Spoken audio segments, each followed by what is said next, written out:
കൃപാസനത്തിൽ വന്ന് ഉടമ്പടി എടുത്ത് പോയിട്ടുള്ളവരെ, അവരുടെ ഉടമ്പടിയോടുള്ള അവരുടെ വിശ്വസ്തത അത് നിലനിർത്തുന്നതിനാവശ്യമായ ദൈവികമായ കാരണങ്ങൾ, വിശ്വസ്തയുടെ വചന പശ്ചാത്തലങ്ങൾ, വിശ്വസ്തയുടെ യേശു മാതൃക, വിശ്വസ്തയുടെ മരിയം മാതൃക. എപ്പോഴും മരിയൻ ഉടമ്പടി ധ്യാനത്തിലും മരിയം മാതൃകയാണ് പ്രാധാന്യത്തിൽ പറയണത്. കാരണം അഭിവന്ദ്യ പിതാവ് ജെയിംസ് ആനവറമ്പൽ തിരുമേനി കഴിഞ്ഞ ദിവസം ആദ്യ ചൊവ്വാഴ്ച ഇവിടെ കുർബാന അർപ്പിച്ചപ്പോൾ പറഞ്ഞത് ഇതൊരു വിശേഷ മരിയൻ തീർത്ഥാടന കേന്ദ്രമാണ്. അപ്പോൾ സ്വാഭാവികമായും ഇവിടെ വരുന്ന എല്ലാ ദേവമാതാവ് ജീവനോടെ പ്രത്യക്ഷപ്പെട്ട, അത് വെറുതെ പ്രത്യക്ഷപ്പെട്ടതല്ല, സമയഘടികാരം നെഞ്ചിൽ കാണിച്ചുകൊണ്ടാണ് പ്രത്യക്ഷപ്പെട്ടത്. സമയം ഇവിടെ ആരാധനയുടെ പ്രധാനപ്പെട്ട വിഷയമാണ്. അന്നു മുതലാണ് ഉടമ്പടി അമ്മ തന്നത് 2015 അതിനെ അടിസ്ഥാനപ്പെടുത്തിയിരിക്കുന്നത് പ്രത്യക്ഷീകരണമാണ്. മറിയത്തിൻ്റെ അമ്മയുടെ പ്രത്യക്ഷീകരണത്തിൻ്റെ വ്യത്യസ്തങ്ങളായ പ്രാർത്ഥനാ തലങ്ങളെ, അതിലേറ്റവും വലിയ പ്രാർത്ഥനയാണ് നമുക്ക് ലഭിച്ച ഉടമ്പടി പ്രാർത്ഥന എന്ന് പറയുന്നത്. ഉടമ്പടി പ്രാർത്ഥന ഈ ആഴ്ചയിൽ, ഓരോ ആഴ്ചയിലും, മാസമല്ല, ഒരു മാസം ചിലപ്പോൾ 5000 പേര് വരെ ഉടമ്പടി എടുക്കും. ലോകത്തിലുള്ള വ്യത്യസ്തമായ ഇടങ്ങളിൽ മലയാളികളും അല്ലാത്തവരുമായി വന്ന് ഇന്ന് ആശ്രയിക്കുന്ന മനുഷ്യൻ, ഈ ഭയങ്കരമായ സങ്കടകാലത്ത് ആശ്രയിക്കുന്ന ഒരു ഇടമാണിത്. ഇന്ന് നമ്മൾ ഈ സാക്ഷ്യം കേട്ടാൽ നിങ്ങൾ തീർച്ചയായും ഒരു വിശ്വാസിയായി മാറും. കാരണം അത് അവിശ്വാസികളെ ടാർഗറ്റ് ചെയ്യുന്നതിൻ്റെ സാക്ഷ്യമാണ്. അതെന്താ സാക്ഷ്യം എന്ന് വെച്ച് കഴിഞ്ഞാൽ, അവർക്ക് ഡോക്ടർ അവരോട് പറഞ്ഞു, ഇനി ഈ ജന്മത്ത് നിങ്ങൾക്ക് കുഞ്ഞുങ്ങളെ കിട്ടത്തില്ല, ഈ ജന്മത്ത്. അതവർ ഇന്നത്തെ സാക്ഷ്യത്തെ പറയുന്നുണ്ട് അവർ. അപ്പോൾ അവർക്കത് തീർച്ചയായിട്ടും ഒരു കുഞ്ഞ് വേണമെന്നുള്ള ആഗ്രഹം പൂർണ്ണമായിട്ടും മനുഷ്യൻ്റെ ശാസ്ത്രമാർഗങ്ങൾ പൂർണ്ണമായി ആ പ്രത്യാശയുടെ വാതിൽ അടച്ചിരിക്കുക.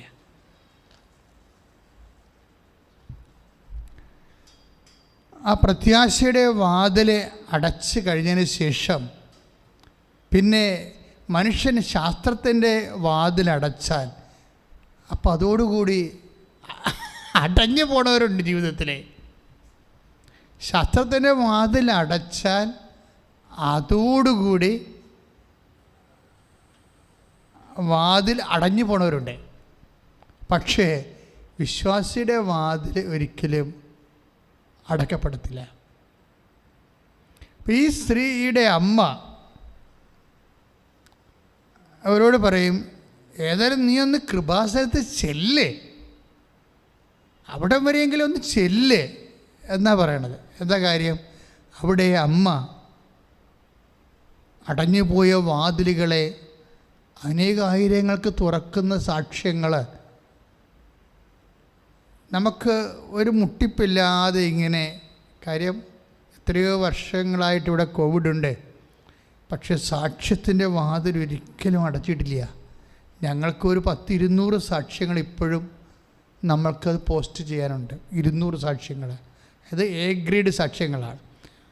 ആയിരക്കണക്കിന് സാക്ഷ്യങ്ങൾ കിട്ടിയാലും അതിൽ ഒരു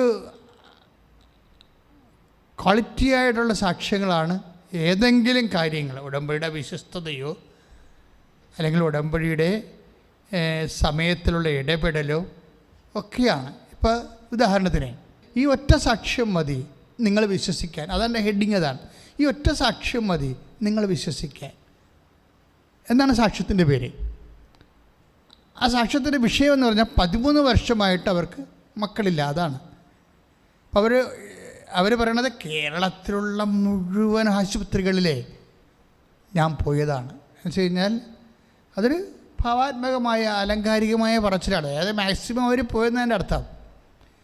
പക്ഷേ എന്ത് പറ്റി? അവസാനം അവരെ ചികിത്സ ഡോക്ടർ പറയും നിങ്ങൾക്ക് യാതൊരു സാധ്യതയുമില്ല ഒരു കുഞ്ഞിനെ കിട്ടാൻ എന്ന് പറയുമ്പോൾ ശാസ്ത്രം അതിൻ്റെ വാതിലെ, അതായത് ശാസ്ത്രത്തിന് ഇപ്പോൾ വരെയുള്ള അറിവ് ഇവിടെ വച്ച് തീരുകയാണ്. പക്ഷേ അപ്പോഴും ഒരു വാതിൽ തുറക്കുന്നത് ആരാണ്? ഒരു വിശ്വാസിയാണ് വാതിൽ തുറക്കുന്നത്. ആര്? അമ്മ എന്താ പറയണത് ഈ മകളോട്? നീ ഇനി കൃപാസനം വരെയെങ്കിലും ഒന്ന് പോവുക. കാര്യം അവളത് മടുത്തേ, വൈകിപ്പോകുന്നവർ മടുത്തു പോകും. വൈകിപ്പോകുന്നവരുടെ ഏറ്റവും വലിയ പ്രശ്നം അതാണ്. എന്തെങ്കിലും വിഷയം വൈകിയാൽ പിന്നെ നമുക്ക് ഉണ്ടാകണത് എന്താണ്? മടുപ്പാണ്, അല്ലേ? ഇപ്പം പല ആശുപത്രികളിൽ പോയി, ഇനി എല്ലായിടത്തും പോയി, ഇനി എവിടെ പോകാനാണെന്ന് പറഞ്ഞാൽ മടുപ്പാണ്. വൈകിപ്പോയാൽ മടുപ്പുണ്ടാകും. അതുപോലെ തന്നെ ചിലപ്പോഴും നേരത്തെ ആയാൽ നമ്മൾ അപ്രതീക്ഷിതമായിട്ട് സ്വീകരിക്കാനുള്ള റിസെപ്റ്റിവിറ്റിയും ഉണ്ടാകത്തില്ല. ഇങ്ങനെ സമയത്തിന് രണ്ട് കാര്യങ്ങൾ സംഭവിക്കും. എന്താണ്? ചിലപ്പോൾ വൈകിപ്പോവും, ചിലപ്പോൾ നേരത്തെ ആകും. ഇപ്പം സമയം വൈകിപ്പോയാലും ആ സമയത്ത് സംഭവിക്കുന്ന വിഷയങ്ങൾ നമ്മുടെ ജീവിതത്തിൽ വരണതാണ്. ഇപ്പം അപ്പോസ്തലന്മാർ ഈ മർക്കോസിൻ്റെ സുവിശേഷമില്ലേ 6-ാം അധ്യായത്തിലെ, അപ്പം ഇതൊരു വിജന പ്രദേശമാണ്. നേരവും സമയവും വൈകി. അപ്പോൾ അവിടെ എന്ത് പറ്റി? സമയം വൈകിപ്പോയി. ഇതൊരു വിജന പ്രദേശമാണ്, സമയവും വൈകി. ശ്രുതികട ഹല്ലേലൂയ. ഹല്ലേലൂയ ഹല്ലേലൂയ ഹല്ലേലൂയ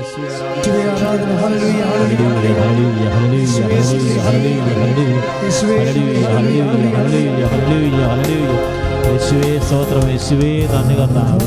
ഹല്ലേലൂയ ഹല്ലേലൂയ ഹല്ലേലൂയ. യേശുവേ ആരാധന, യേശുവേ ആരാധന, യേശുവേ ആരാധന, യേശുവേ ആരാധന. മർക്കോസിന്റെ സുവിശേഷം 6:35.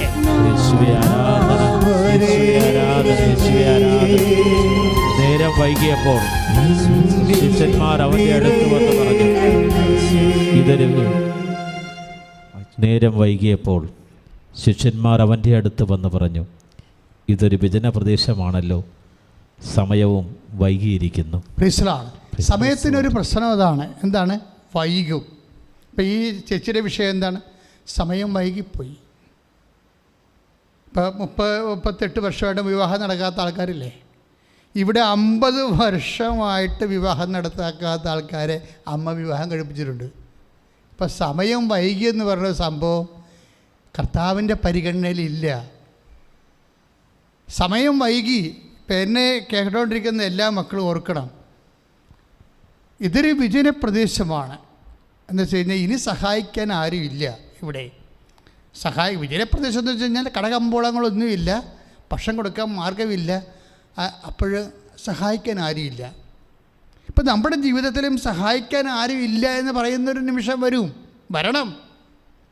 നമ്മുടെ ജീവിതത്തിലും സഹായിക്കാൻ ആരുമില്ല എന്ന് പറയുന്ന ഒരു നിമിഷം വരും. അതിനാണ് വിജനപ്രദേശം എന്ന് പറയുന്നത്. ആരുമില്ലാത്ത അവസ്ഥ. ഇതൊരു വിജനപ്രദേശമാണ്. പിന്നെ എന്താ സംഭവിക്കുന്നത്? രണ്ട് കാര്യം. ഒരു മനുഷ്യന് പ്രതികൂലമാകാൻ സാധ്യതയുള്ളത് രണ്ട് കാര്യങ്ങളാണ്. ഒന്ന്, സ്ഥലം പ്രതികൂലമാകും. നമ്മൾ നിൽക്കുന്ന ഇടം പ്രതികൂലമായി മാറും. അതെല്ലായിടത്തും ഉണ്ട്. ഇപ്പോൾ ചില ആൾക്കാർ വന്നിട്ട്, അച്ഛാ എങ്ങനെയെങ്കിലും ഒരു ട്രാൻസ്ഫർ കിട്ടാൻ വേണ്ടി പ്രാർത്ഥിക്കുമെന്ന് പറയാം. എന്താണ്? അവിടെ സ്ഥലം പ്രതികൂലമായി മാറി. അല്ലെങ്കിൽ അവരുടെ വീട്ടിലെ അവസ്ഥ പ്രതികൂലമായി. പിള്ളേർ കശപിശ കുട്ടി, എന്തുമാത്രം ഭാര്യമാരാണെന്നറിയുക ഭർത്താക്കന്മാരെ വിളിച്ചു വരുത്തി വീട്ടിൽ നിർത്തിയിരിക്കുന്നത്. എന്താണ്?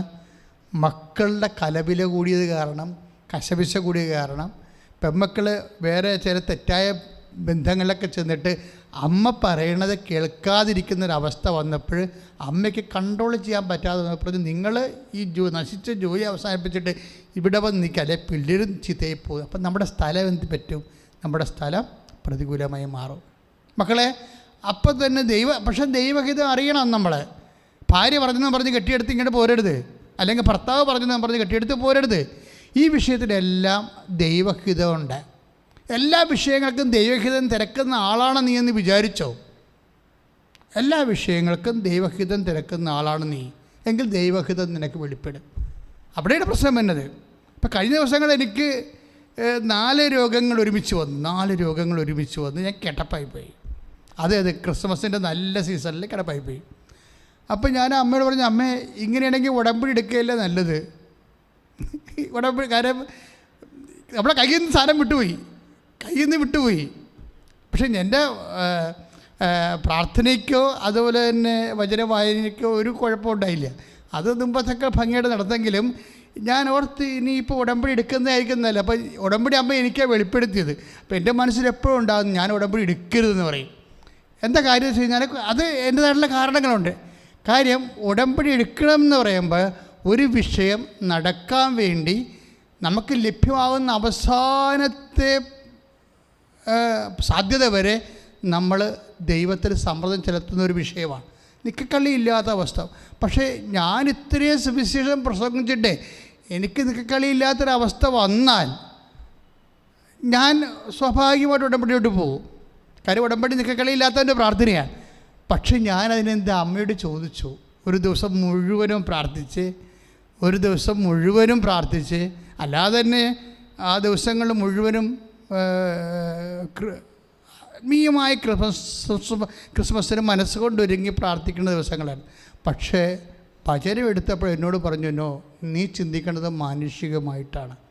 നിനക്കുള്ളത് എന്താണ്? മനുഷ്യപുത്രൻ ശത്രുകരങ്ങളിൽ അവരെ പീഡിപ്പിക്കപ്പെടുകയും ചെയ്യും. 3-ാം ദിവസം ഉയർത്തി നിൽക്കും. അപ്പോഴത് നിനക്ക് സംഭവിക്കാതിരിക്കട്ടെ എന്ന് പത്രോസ് പറയുന്ന ഭാഗമുണ്ട്. ആ ഭാഗത്ത് അമ്മ എനിക്ക് തന്നിരിക്കണത്. അതുകൊണ്ട് നീ ചിന്തിക്കണത് ഇത് ഉടമ്പടി എടുത്ത് ഇത് രോഗം പൂർണ്ണമായിട്ട് സൗഖ്യപ്പെടുത്തുക എന്നുള്ള നിൻ്റെ ഉദ്ദേശം മാനുഷികമാണ്, ദൈവികമല്ല എന്ന് പറയും. ഞാൻ മനസ്സൊക്കെ അങ്ങനെ വരുമ്പോൾ എന്തു ചെയ്യും? അങ്ങനെ വന്ന അവസ്ഥ എന്തു ചെയ്യും? നമ്മൾ അമ്മ പറഞ്ഞതുപോലെ അങ്ങ് പറയും. അമ്മ എന്താ പറഞ്ഞത്? ഇതാ കർത്താവിൻ്റെ ദാസി, നിൻ്റെ വചനം പോലെ നിറവേറട്ടെ. ഇതെല്ലാം ഉടമ്പടിയാണ്. ജീവിതം തന്നെ ഉടമ്പടിയാണ്. കാര്യം എന്നെ സംബന്ധിച്ചിടത്തോളം. പക്ഷേ എൻ്റെ സഹപ്രവർത്തകർ ചിലപ്പോൾ ആ മെസ്സേജ് എടുത്താൽ അവരോട് പറയാം, നീ ഉടമ്പടി എടുക്കാൻ പറയും. കാര്യം എന്താണ്? നിൻ്റെ വിശ്വാസവും വിശ്വസ്തതയും വർദ്ധിപ്പിക്കാൻ വേണ്ടി ഉടമ്പടി എടുക്കാൻ പറയും. പക്ഷേ എന്നോടത് പറഞ്ഞില്ല. എന്നോട് പറഞ്ഞു, നിൻ്റെ ചിന്ത ദൈവികമല്ല, മാനുഷികമായിട്ട് പ്രാർത്ഥിച്ച് സംഭവത്തെ മാറ്റാൻ വേണ്ടിയുള്ള ശ്രമമാണ്. പക്ഷേ അതല്ല നിന്നെക്കുറിച്ചുള്ള ദൈവഹിതം. നീ ശത്രുകാര്യങ്ങൾ ഏൽപ്പിക്കപ്പെടും. അത് രോഗമാകാം, ചിലപ്പോൾ മറ്റേതെങ്കിലും തരത്തിൽ കൂടെ ആകാം, പീഡിപ്പിക്കപ്പെടും. അതുപോലെ തന്നെ 3-ാം ദിവസം ഉയർത്തി നിൽക്കും. ഇപ്പോൾ അത് ഇതിൻ്റെ ഭാഗമാണ്. പക്ഷേ അത് ആൾക്കാർ ശരിക്കും ആ ഭാഗം പത്രോസ് പോലും കേട്ടില്ല. 3-ാം ദിവസം ഉയർത്തി നിൽക്കും എന്നുള്ള ഭാഗമാണ് അതിൻ്റെ ഏറ്റവും വലിയ ഭാഗം. പക്ഷേ അത് കേൾക്കണേക്കാൾ ഉപരി ആദ്യം കേൾക്കണത് സഹനത്തിൻ്റെ മാർഗമാണ്. ഇപ്പം ഞാൻ പറഞ്ഞു വരുന്നത് ഇതെല്ലാം ഇപ്പം മെസ്സേജ് നമ്മൾ ചോദിച്ചാൽ തീർച്ചയായിട്ടും ദൈവം മെസ്സേജ് തരും. മെസ്സേജ് എടുത്ത് അത് നിറവേറ്റി അതനുസരിച്ച് ജീവിക്കുന്നയാളാണെന്ന് ദൈവത്തിന് ബോധ്യം വരണം. അവിടെ പ്രശ്നം. അല്ലാതെ മെസ്സേജിനൊരു പ്രശ്നമല്ല. അതായത് നീ ഇപ്പം മെസ്സേജ് എടുക്കണ ഓരോ വിഷയത്തിനും ദൈവം വചനത്തിലൂടെ അല്ലെങ്കിൽ സ്വപ്നത്തിലൂടെ അല്ലെങ്കിൽ ദർശനത്തിലൂടെ ഒക്കെ നമുക്ക് സന്ദേശം തന്നുകൊണ്ടിരിക്കും. കാരണം ദൈവരാജ്യത്തിൽ ജീവിക്കണമെന്നുണ്ടെങ്കിൽ ദൈവരാജ്യം എന്താണെന്നറിയണം, അതിൽ ദൈവഹിതം എന്താണെന്നറിയണം. അല്ലെങ്കിൽ മാനുഷികമായ ഇഷ്ടം നിറവേറിയത്. ഇപ്പോൾ വൈഫ് പറഞ്ഞു, പിള്ളേരൊക്കെ ലൈനടിച്ച് ചുമ്മാ നശിച്ചുകൊണ്ടിരിക്കുകയാണ്, നിങ്ങൾ വന്നില്ലെങ്കിൽ കണ്ടവൻ്റെ പുറകെ ഇതൊക്കെ ഇറങ്ങിപ്പോകും, അതിൽ എന്നെ കുറ്റം പറയുന്നത്, നിങ്ങൾ എളുപ്പം രാജിവെച്ച് വരാൻ പറയും. അപ്പോൾ അത് വൈഫ് അത്രയും പ്രയാസം അനുഭവിച്ചിട്ടാണ് ഈ മക്കളെ കൊണ്ട്. കാര്യം അവരെല്ലാ സമയത്തും ഇങ്ങനെ മൊബൈൽ നോക്കിയിരിക്കുമ്പോൾ തന്നെ നമുക്കറിയാം അവരുടെയൊക്കെ ചിരിയും കളിയും ഒക്കെ കാണുമ്പോൾ അറിയാം ഇത് വേറെ എന്തോ കേസ് കെട്ടാണ്. ദൈവമേ, നശിച്ച പ്രാർത്ഥനയുമില്ല, അതിനെയല്ല വിശ്വാസവിരുദ്ധമായ ബന്ധങ്ങളിലാണ് തടിയെങ്കിൽ അവർ കുടുംബ പ്രാർത്ഥന മുട്ടുകുത്തത്തില്ല. ഇങ്ങനെ പലതരത്തിലുള്ള പൈശാചി തിന്മകൾ കുടുംബത്തിലേക്ക് വരുമ്പോൾ ജീവിത പങ്കാളികൾ വിഷമിച്ച് പോകും. നിങ്ങൾ എളുപ്പം വരാൻ പറയും. പക്ഷേ ഒരു കാര്യമുണ്ട്. എന്താണ്? നീ ഒരു വിഷയത്തിനെ സംബന്ധിച്ച് സംഘർഷമാകുമ്പോഴേ, നിൻ്റെ സമയം അല്ലെങ്കിൽ നിൻ്റെ സ്ഥലം പ്രതികൂലമാകുമ്പോൾ ആദ്യം വൈഫ് അല്ലെങ്കിൽ ഹസ്ബൻഡ് അല്ലെങ്കിൽ സഹപ്രവർത്തകർ പറയണതല്ല നീ കേൾക്കേണ്ടത്. ആദ്യം നീ കർത്താവ് എന്ത് പറയണമെന്ന് കേൾക്കണം.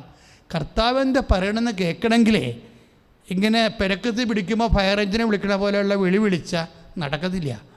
നിരന്തരം കർത്താവിൻ്റെ കൂടെ ആയിരിക്കാനുള്ള ഒരു മാനസികാവസ്ഥ നീ സൂക്ഷിക്കണം. പ്രാർത്ഥിക്കുക, കർത്താവായ ദൈവമേ, എന്തെങ്കിലും പ്രയാസമുണ്ടാകുമ്പോഴേ നിന്നെ വിളിച്ച് കരയുന്നതിന് പകരം എല്ലാ കാലാവസ്ഥകളിലും നിന്നോടൊപ്പം ചേർന്ന് നിന്നെ വിശ്വസിച്ച് നിന്നിൽ ആശ്രയിച്ച് ജീവിക്കുവാൻ എന്നെ ഒരുക്കണമേ. ശ്രദ്ധിക്കട്ടെ.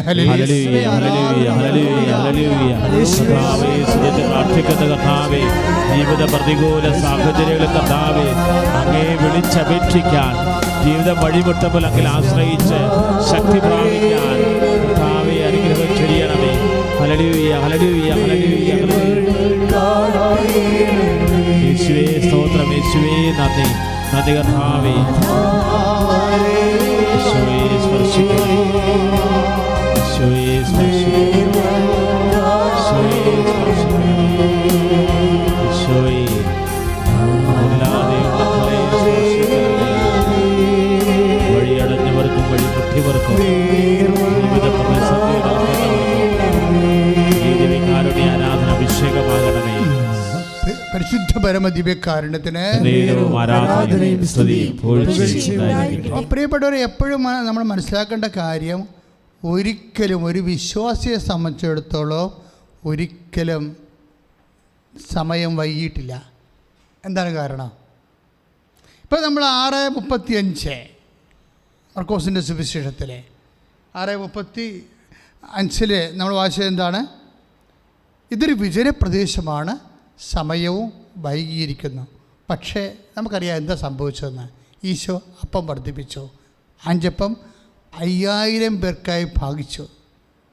അപ്പോഴെന്താ സംഭവിച്ചു വെച്ച് കഴിഞ്ഞാൽ, ഈ വൈകിയ സമയം വൈകാത്ത പോലെ അവർക്ക് അനുഭവപ്പെട്ടു. അതെന്ത് വെളിച്ചത്തിലാണ്? കർത്താവിൻ്റെ സാന്നിധ്യമാണ്. നിൻ്റെ സമയം വൈകിയോ നേരത്തെയായോ എന്ന് നിശ്ചയിക്കുന്നത് ആരാണ്? ക്രിസ്തുവാണ്, നിൻ്റെ കർത്താവാണ്. ഇപ്പം ക്രിസ്തു നിൻ്റെ പക്ഷത്താണെങ്കിലേ ഒരു സമയത്തിനും നിനക്കെതിരെ നിൽക്കാൻ പറ്റത്തില്ല. പൗലോസ് അപ്പോസ്തലൻ ചോദിക്കണില്ലേ 8:32 റോമാലേഖനം, കർത്താവ് നമ്മുടെ പക്ഷത്താണെങ്കിൽ ആര് നമുക്കെതിരെ നിൽക്കുമെന്നാണ്. പക്ഷേ ആര് മാത്രമല്ല, എന്ത് നമുക്കെതിരെ നിൽക്കുമെന്ന് നമുക്ക് ചോദിക്കാം. കർത്താവ് നമ്മുടെ പക്ഷത്താണെങ്കിൽ എന്ത് നമുക്കെതിരെ നിൽക്കും എന്ന് വെച്ചാൽ സമയമോ നമുക്കെതിരെ നിൽക്കത്തില്ല. കർത്താവ് നിൻ്റെ കൂടെ ഉണ്ടെങ്കിൽ നിൻ്റെ സമയം വൈകിട്ടില്ല. ദൈവവേദലേ, കർത്താവ് നിൻ്റെ കൂടെ ഉണ്ടെങ്കിൽ നിൻ്റെ സമയം നേരത്തെയും ആയിട്ടില്ല. കാര്യം എന്താണ്? വൈകിയതും വൈകിപ്പിക്കാത്തത് കർത്താവായ ദൈവമാണ്. പക്ഷേ എപ്പോഴും നമ്മൾ സുവിശേഷത്തിൽ കണ്ടുമുട്ടുന്ന ഒരു സത്യമുണ്ട്. അതായത് നേരത്തെ ആയാൽ, ഇപ്പോൾ യോഹന്നാൻ 2:3 നമ്മൾ അത് ഉടമ്പടി വചനമുണ്ട്. എന്താണ്? എൻ്റെ സമയം ഇനിയും സമാഗതം ആയിട്ടില്ല. യോഹന്നാൻ 2:3 എന്താ വായിക്കണത്? എൻ്റെ സമയം ഇനിയും സമാഗതം ആയിട്ടില്ല. അപ്പോൾ ആയിട്ടില്ല, സമയം ആയിട്ടില്ലെന്ന് പറഞ്ഞാലും സമയം നേരത്തെയാണെന്ന് പറഞ്ഞാലും അത് ക്രമീകരിക്കുന്നത് ആരാണ്? ഈശോയാണ്. പക്ഷേ നമുക്കൊരു സത്യം മനസ്സിലായി. എന്താണ്? പരിശുദ്ധ അമ്മയുണ്ടെങ്കിൽ ശക്തമായൊരു മാധ്യസ്ഥം അവിടെ കിട്ടുമെന്ന്. വൈകിപ്പോയ സമയത്തിന് ശക്തമായൊരു മാധ്യസ്ഥം. ഇപ്പം 13 വർഷമായി അവർക്ക് മക്കളില്ല. വന്നപ്പോൾ എന്ത് സംഭവിച്ചത്? അവരിവിടെ വന്ന് അവരോട് പറഞ്ഞു, ഇനി ഞാൻ കേരളത്തിൽ എനിക്ക് പോകാൻ ആശുപത്രിയില്ല എന്നാ പറഞ്ഞിരിക്കണേ. പക്ഷേ ഇവിടെ വന്ന് പ്രാർത്ഥിച്ചുകൊണ്ട് നിൽക്കുന്ന സമയത്ത് ഞാൻ ക്ലാസ്സിൽ കുറേ ആൾക്കാരങ്ങനെ പ്രാർത്ഥിച്ചുകൊണ്ടിരിക്കുകയാണ്. ഒരു സെക്കൻഡ് പ്രാർത്ഥിച്ചുകൊണ്ടിരിക്കുകയാണ്. അപ്പോൾ ഇവിടെ നിലയം വിളിച്ചിരിക്കണം കണ്ടപ്പോൾ ഇവിടെ വിളിച്ചു, എന്താ പറ്റും മോളെ? എനിക്ക് 13 വർഷമായിട്ട് മക്കളില്ല. അപ്പോൾ നീ പോയിക്കോ, കർത്താവ് നിനക്ക് കുഞ്ഞിനെ തരും. ഒറ്റ വാക്കാണ്. ആ 1 മാസം അവൾ ഗർഭിണിയാവും. അതായത് അച്ഛൻ്റെ വാക്കെന്നല്ല പ്രശ്നം. ഞാനൊരു വാക്ക് പറയുമ്പോൾ ആരെ ആശ്രയിച്ചാണ് അത് പറയണത്? കർത്താവിനെ ആശ്രയിച്ചാണ്. അതാണ് ഞാൻ ഈ ഒറ്റ സാക്ഷ്യം കേട്ടാൽ മതി ഏതവിശ്വാസിയും വിശ്വാസിയാകുന്നു. എന്താ കാര്യം? ക്രിസ്തു ഇന്നും ജീവിക്കുന്നു. ഞാൻ ആ വാക്ക് പറയണത് എൻ്റെ വാക്കിൻ്റെ മധ്യസ്ഥ ആരാണ്? പരിശുദ്ധ അമ്മയാണ്.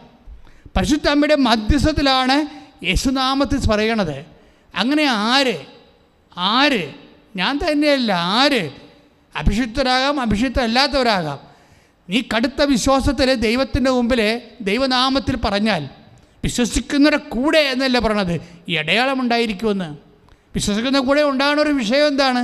അടയാളമാണ്. ഇപ്പോൾ 16:17 മർക്കോസിൻ്റെ സുവിശേഷം, വിശ്വസിക്കുന്നവരുടെ കൂടെ ഈ അടയാളമുണ്ടാകും. അപ്പോൾ വിശ്വസിക്കുന്ന കൂടെ എപ്പോഴും അടയാളമുണ്ടാകും. ഒരാളുടെ ജീവിതത്തിൽ അടയാളമില്ലെങ്കിൽ വിശ്വാസിയാണോ അല്ല എന്ന് ഒരു സംശയം ഉണ്ടാകും. കാര്യം എന്താണ്? വിശ്വാസിയുടെ കൂടെ അടയാളമുണ്ടാകും. പ്രാർത്ഥിക്കുക. കർത്താവായ ദൈവമേ, ഞാൻ അങ്ങയുടെ വിശ്വാസിയായി തുടരുകയാണ്. എൻ്റെ ജീവിതത്തിലും അടയാളങ്ങൾ ലഭിച്ചുകൊണ്ട് എൻ്റെ വിശ്വാസത്തെ നീ അടയാളങ്ങളാൽ സ്ഥിരീകരിക്കണമേ. ഓ കർത്താവേ, എൻ്റെ വിശ്വാസത്തെ നീ അടയാളങ്ങളാൽ സ്ഥിരീകരിക്കണമേ. ശ്രദ്ധിക്കട്ടെ. കർത്താവായ ദൈവമേ, എൻ്റെ വിശ്വാസത്തെ അങ്ങയുടെ കരങ്ങളിൽ സമർപ്പിക്കുന്ന കർത്താവേ, എൻ്റെ വിശ്വാസത്തെ വർദ്ധിപ്പിക്കണമേ, എൻ്റെ വിശ്വാസത്തെ മുദ്രീകരിക്കണമേ. അടയാളങ്ങൾ കൊണ്ട്, സാക്ഷ്യങ്ങൾ കൊണ്ട് സ്ഥിരീകരിക്കാൻ കൃപ വർഷിക്കണമേ. ദൈവസ്നേഹത്തോടെ പാടാം. യേശുവേ ആരാധന, യേശുവേ ആരാധന.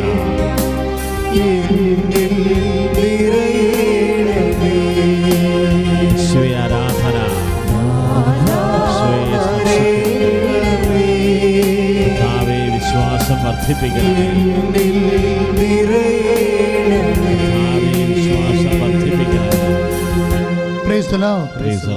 നമ്മളെപ്പോഴും മനസ്സിലാക്കേണ്ട ഒരു വിഷയം, അതായത് നമ്മൾക്ക്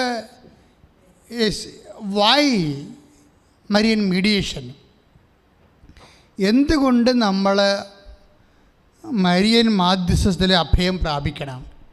ഇപ്പം എന്നോട് ആരെങ്കിലും ചോദിച്ചാൽ നിങ്ങൾ ആരാണെന്ന് ചോദിച്ചാൽ ഞാൻ പറയും, ഞാൻ ബേസിക്കലി ഒരു കാത്തലിക് പ്രീസ്റ്റാണ്.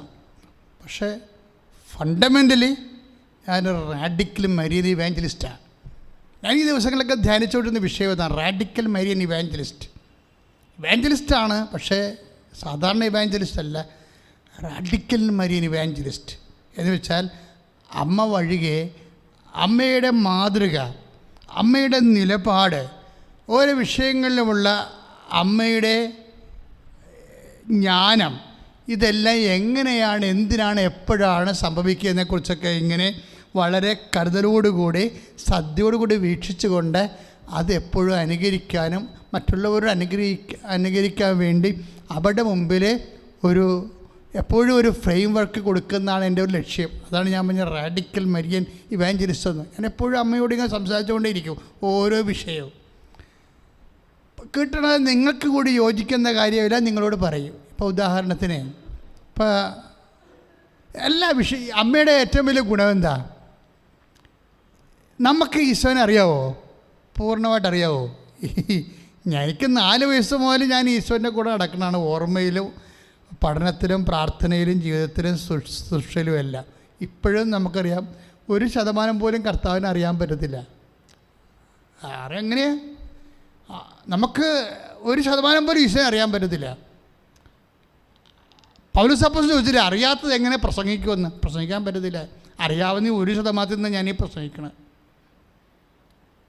പക്ഷെ എൻ്റെ കൂടെ ഒരാളുണ്ട്. ആരാണ്? അമ്മ. അമ്മയുടെ ഗുണം എന്താ?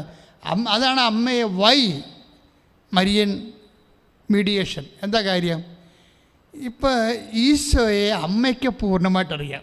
ദാറ്റ്സ് മതി. വീട്ടിലെ നമ്മളെ ടാഗ് ചെയ്യാണ്. മരിയ സ്പിരിച്വാലിറ്റിയുമായിട്ട് നമ്മുടെ സ്പിരിച്വാലിറ്റി ടാഗ് ചെയ്യാണ് നമ്മൾ ചെയ്യേണ്ടത്. എന്താണ്? നമ്മൾക്ക് ഈശോനെ അറിയത്തില്ല, അറിയാനുള്ള കപ്പാസിറ്റി നമുക്കില്ല. അതൊക്കെ മേലല്ലേ ഈശോ. പക്ഷെ നമുക്കൊരു കാര്യം അറിയാം, അമ്മയ്ക്ക് ഈശോനെ അറിയാം. കാര്യം മനസ്സിലായില്ലേ? ഈശോനെ അറിയാവുന്ന, പൂർണ്ണമായിട്ടറിയാവുന്ന അമ്മയോടുകൂടി നമ്മൾ അമ്മയുടെ കരം നമ്മൾ ഗ്രഹിക്കുന്നു, അമ്മയുടെ വഴികൾ നമ്മൾ തേടുന്നു, അമ്മയുടെ സമീപനം നമ്മൾ നോക്കുന്നു. ഇതെല്ലാം നോക്കി കഴിയുമ്പോൾ ഈശോനെ പൂർണ്ണമായിട്ടറിയാവുന്ന അമ്മ നമ്മുടെ മാതൃകയും മാധ്യസ്ഥമാകുമ്പോൾ നമ്മൾക്ക് കിട്ടുന്നത് എന്താണ്? അമ്മയുടെ അനന്തജ്ഞാനത്തിൽ നമ്മൾക്ക് ഓഹരി കിട്ടുകയാണ്. ഇപ്പം ഞാൻ ഒരു ചെറിയൊരു ഉദാഹരണം പറയാം. ഇപ്പോൾ യോഹന്നാൻ്റെ സുവിശേഷം 6:6 എന്താ എഴുതിയിരിക്കണത്? എന്ത് ചെയ്യണമെന്ന് അവന് നേരത്തെ അവനെ പരീക്ഷിക്കാനാണ് യേശു ഇങ്ങനെ ചോദിച്ചത്. എന്തു ചെയ്യണമെന്ന് യേശു നേരത്തെ മനസ്സിൽ കരുതിയിരുന്നു. പ്രൈസ്തലാണ്. അതാണ് സംഭവം. അപ്പം പറഞ്ഞപ്പോഴുള്ള വിഷയമാണ്. മറ്റ് സഹോദരങ്ങൾ പറയുന്നുണ്ട് എന്താണ് വിജനപ്രദേശമാണ്, നേരവും വൈകിയെന്നൊക്കെ പ്രാതികൂല്യങ്ങളൊക്കെ പറയുമ്പോഴും യോഹന്നാൻ എന്താ പറയണത്? 6:6 എന്ത് ചെയ്യണമെന്ന് യേശു നേരത്തെ മനസ്സിൽ കരുതിയിരുന്നു. എന്ത് ചെയ്യണമെന്ന് യേശു നേരത്തെ മനസ്സിൽ കരുതിയിരുന്നു എന്നാണ്. അപ്പം യേശുവിൻ്റെ രീതി എന്താണ്? എല്ലാ വിഷയങ്ങൾക്കും ഇപ്പം മുല്ലപ്പെരിയാർ ഇടിഞ്ഞു വീണെന്ന് പറഞ്ഞാൽ പോലും കർത്താവിൻ്റെ മുമ്പിൽ അതിനൊരു പ്രതിവിധിയുണ്ട്. കേരള സഭയാണ് പ്രാർത്ഥിക്കേണ്ടത്. കർത്താവിനെ അറിയാത്തവരെ കുറിച്ച് നമ്മൾ പറഞ്ഞിട്ട് കാര്യമില്ല. കേരള സഭ മറ്റു പല വിഷയങ്ങൾക്കും വിവാദ വിഷയങ്ങളും തലഊരിക്കൊണ്ട് മര്യാദക്ക് മുട്ടയെന്ന് കണ്ണീരോടെ പ്രാർത്ഥിച്ചാൽ ഈ വിഷയത്തിൽ എന്ത് ചെയ്യണമെന്ന് ഈശോയ്ക്കറിയാം. ഈശോ അത് ചെയ്തിരിക്കും. ഞാനും എൻ്റെ ജീവിതത്തിലൊക്കെ പല വിഷയം വരുമ്പോഴേ എൻ്റെ കയ്യിൽ നിന്ന് വിട്ടുപോണ പോലെ തോന്നിയാൽ ഞാൻ പിന്നെ അത് ആരോടും പറയത്തില്ല, ദൈവത്തോട് മാത്രമേ പറയത്തുള്ളൂ. എന്തിനാണ് കാര്യം? ചില വിഷയങ്ങൾ നിങ്ങളുടെ ജീവിതത്തിൽ സംഘർഷാത്മകമായിട്ട് വരണതേ നാട്ടുകാരോടൊക്കെ ഇങ്ങനെ വിളമ്പിക്കൊടുക്കാനൊന്നുമല്ല, ദൈവത്തിൻ്റെ മുമ്പിലേക്ക് നീ ഒറ്റയ്ക്ക് വരാൻ വേണ്ടിയാണ്. നീ ചിലപ്പോൾ അപ്പനോട് പറയും, അമ്മയോട് പറയും, സഹോദരനോട് പറയും, ബിഷപ്പിനോട് പറയും, നാട്ടുകാരോട് പറയും, പാർട്ടിക്കാരോട് പറയും, സഹോദരോട് ഒരു കഥയുമില്ല. കഥയില്ലെന്നല്ല, ഒരു പരിധി വരെയൊക്കെ അവർക്ക് നമ്മളെ സഹായിക്കാൻ പറ്റത്തുള്ളൂ. ആ സഹായം ചിലപ്പോൾ നമുക്ക് ഈ സമയത്ത് അത്രയും സഹായം പോരാണ്ട് വരും. അപ്പം അങ്ങനെ ഒരു വിഷയമാണെന്ന് കണ്ടാൽ നീ എന്ത് ചെയ്യണം? നീ പൂർണ്ണമായിട്ട് എല്ലാ കണക്ഷൻസും ഓഫ് ചെയ്തുകൊണ്ട് കർത്താവിൻ്റെ അടുത്ത് മാത്രം ഇരിക്കണം. പക്ഷേ അമ്മ മാധ്യസ്ഥയാണെങ്കിൽ നീ രക്ഷപ്പെട്ടു. എന്താ കാര്യം? നീ ദൈവതിരുസന്നിധി എത്ര കണ്ട് തേറിയാലും നിൻ്റെ തേറ്റത്തിനൊക്കെ ഒരു പരിധിയുണ്ട്. പക്ഷെ അമ്മനൊക്കെ മധ്യസ്ഥം വഹിച്ചാലോ എല്ലാം ക്ലിയറായി. എന്താ കാര്യം?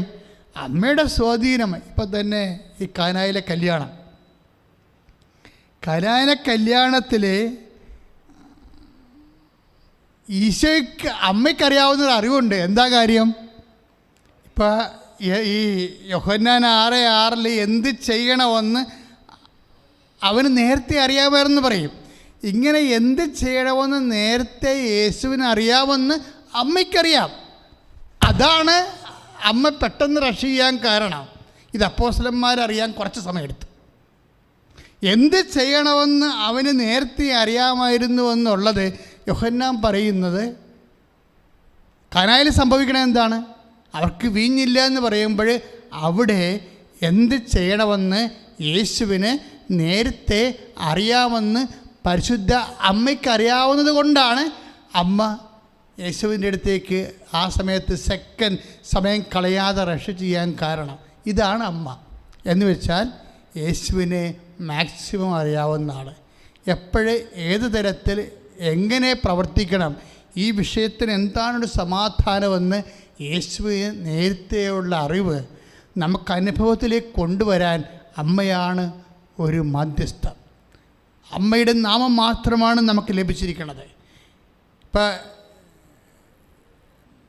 ആകാശത്തിനും ഭൂമിക്കും മധ്യേ മനുഷ്യന് രക്ഷ നൽകാൻ ഒരേ ഒരു നാമമേ നൽകപ്പെട്ടിട്ടുള്ളൂവെങ്കിൽ ആ നാമത്തോട് മധ്യസ്ഥം വഹിക്കാൻ ഒരേ ഒരു നാമമേ നൽകപ്പെട്ടുള്ളൂ.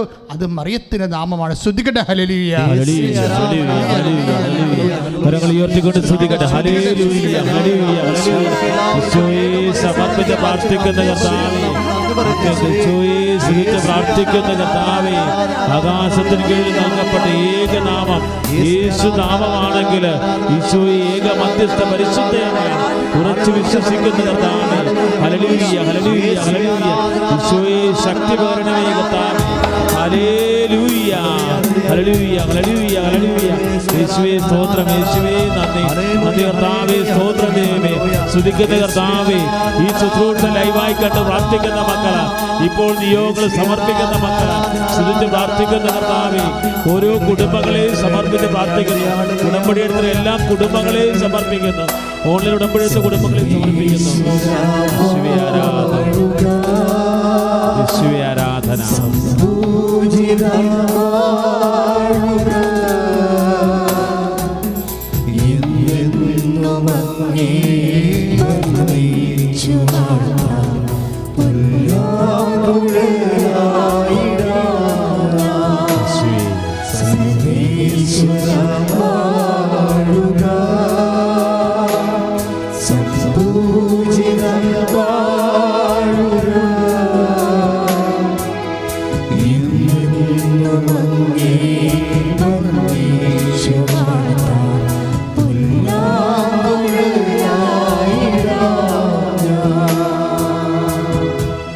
പരിശുദ്ധ പരമദിവ്യകാരുണ്യ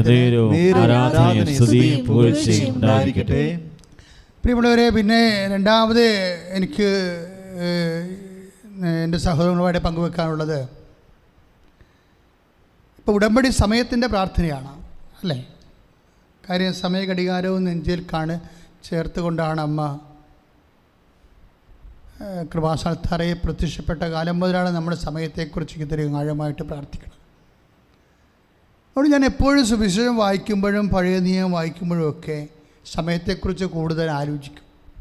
കാര്യം നമ്മുടെ മുമ്പിൽ, എൻ്റെ മുമ്പിൽ സമയഘടികാരം കാണിച്ചതാണ് അമ്മ, നെഞ്ചത്ത് ചാർത്തിയാണ്. അതായത് നമുക്കൊരു വലിയ ഒരു നെഞ്ച് മുഴുവനും ഒരു മുക്കാൽ ഭാഗം നിറഞ്ഞു നിൽക്കുന്ന ചെറിയതൊന്നും അല്ല, വാച്ച് പോലെയല്ല, ഒരു ടൈം പീസിനേക്കാൾ വലിയ വിസ്താരവും വ്യാസമുള്ളതാണ് അമ്മ കാണിച്ച സമയഘടികാരം. ഞാൻ ഈ കാഴ്ച കണ്ട കാലം മുതലെല്ലാം സമയത്തെക്കുറിച്ച് എപ്പോഴും ചിന്തിക്കും. ബൈബിൾ എപ്പോഴും പറയുന്ന ഒരു സംഭവം, ചില സമയങ്ങൾ സ്വീകാര്യമാണ്, ചില സമയങ്ങൾക്ക് എന്താ കുഴപ്പം? സ്വീകാര്യമല്ല. ഇപ്പം സ്വീകാര്യമായ സമയമുണ്ട്, സ്വീകാര്യമല്ലാത്ത സമയമുണ്ട്. ഇപ്പം ചില സമയങ്ങൾ പ്രസാദകരമാണ്, ചില സമയങ്ങൾ പ്രസാദകരമല്ല. ഈ പ്രസാദകരമായ സമയത്ത് എന്താ സംഭവിക്കുന്നത്? ഞാൻ നിൻ്റെ പ്രാർത്ഥന കേട്ടു. ഇപ്പം 2 കൊറിന്തോസ് 2:6-2 അവിടുന്ന് അരുളി ചെയ്യുന്നു, സ്വീകാര്യമായ സമയത്ത് ഞാൻ നിന്റെ പ്രാർത്ഥന കേട്ടു. രക്ഷയുടെ ദിവസത്തിൽ ഞാൻ നിന്നെ സഹായിക്കുകയും ചെയ്തു. ഇതാ സ്വീകാര്യമായ സമയം. അപ്പം ഇങ്ങനെ ഒരു സമയമുണ്ട്, ദൈവത്തിന് സ്വീകാര്യമായ സമയം. ഇപ്പം കാനായിൽ എന്താ പറയണത്? ഇത് സ്വീകാര്യമായ സമയമല്ല എന്നാണ് പറയണത്. It is not acceptable time. അപ്പോൾ സ്വീകാര്യമായ സമയമല്ല ഉണ്ട്. അമ്മയുടെ കാര്യത്തിന് ശേഷം സമയമെല്ലാം സ്വീകാര്യമാകണം കാണാം. ഇപ്പം യേശു ഈ ദിവസങ്ങളിലൊക്കെ തിരുപ്പിറവിയുടെ സന്ദേശം നൽകിയപ്പോൾ അക്രൈസ്തവരായ സഹോദരങ്ങൾ പോലും അവരുടെ ടി വികളിലെല്ലാം പറഞ്ഞത്, ക്രിസ്മസ് മെസ്സേജിന് പറയണത്, ക്രിസ്തു കാലത്തെ 2 ഭാഗിച്ചു എന്നാണ്.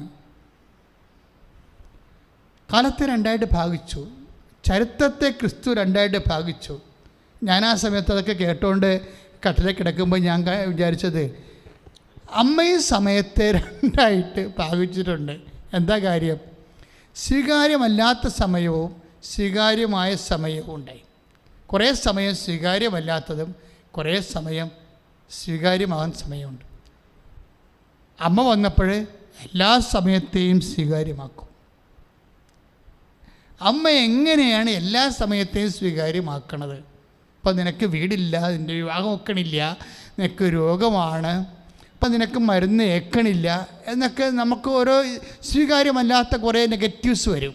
ഇപ്പം ഇല്ല എന്ന് പറയണമല്ലോ സ്വീകാര്യമല്ലാത്ത സമയമെന്ന് പറയണത്. അവർക്ക് വീഞ്ഞില്ല, ദാറ്റ് മീൻസ് അത് സ്വീകാര്യമല്ലാത്തൊരു സമയമാണ്. അതുപോലെ ഇല്ലായ്മ കുറേ ഞാൻ കഴിഞ്ഞ ചൊവ്വാഴ്ചയിലെ സുവിശേഷത്തിൽ പറഞ്ഞായിരുന്നു. എന്താ പറഞ്ഞത്? അവർക്ക് വീഞ്ഞില്ല, അവർക്ക് സത്രത്തിൽ സ്ഥലം ലഭിച്ചില്ല.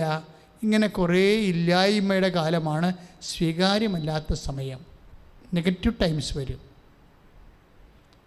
നമ്മൾ ചില ലക്ഷണം പറയുന്ന ആൾക്കാരെ പോലെ ഗ്രഹങ്ങളുടെ സഞ്ചാരം അനുസരിച്ച് പറയുകയല്ല. സുവിശേഷത്തിൻ്റെ പ്രസാദാത്മകമായ സമയമുണ്ട്. ശ്രുതികട്ടെ ഹല്ലേലൂയ ഹല്ലേലൂയ യേശുവേ ആരാധന യേശുവേ ആരാധന ഹല്ലേലൂയ ഹല്ലേലൂയ ഹല്ലേലൂയ യേശുവേ സ്തോത്രം യേശുവേ നന്ദി കർത്താവേ ഹല്ലേലൂയ ഹല്ലേലൂയ കർത്താവേ അഭിഷേകം ചൊരിയണമേ കർത്താവേ കൃപ ചൊരിയണമേ എന്ന് പ്രാർത്ഥിക്കുന്നു. ഹല്ലേലൂയ ഹല്ലേലൂയ ഹല്ലേലൂയ ഹല്ലേലൂയ യേശുവേ ആരാധന യേശുവേ ആരാധന യേശുവേ ആരാധന യേശുവേ ആരാധന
മഹത്വം യേശുവേ സ്തോത്രം യേശുവേ മഹത്വം യേശുവേ ആരാധന ഹല്ലേലൂയ ഹല്ലേലൂയ ഹല്ലേലൂയ ഹല്ലേലൂയ ഹല്ലേലൂയ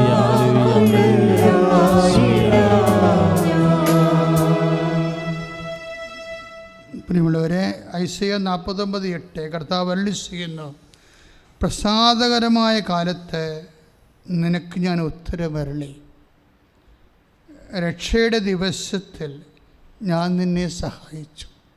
അങ്ങനൊരു കാലമുണ്ട്. ഐസയ്യാ 49:8 കർത്താവ് അരുളി ചെയ്യുന്നു, പ്രസാദകാലത്ത് ഞാൻ നിനക്ക് ഉത്തരമരുളി.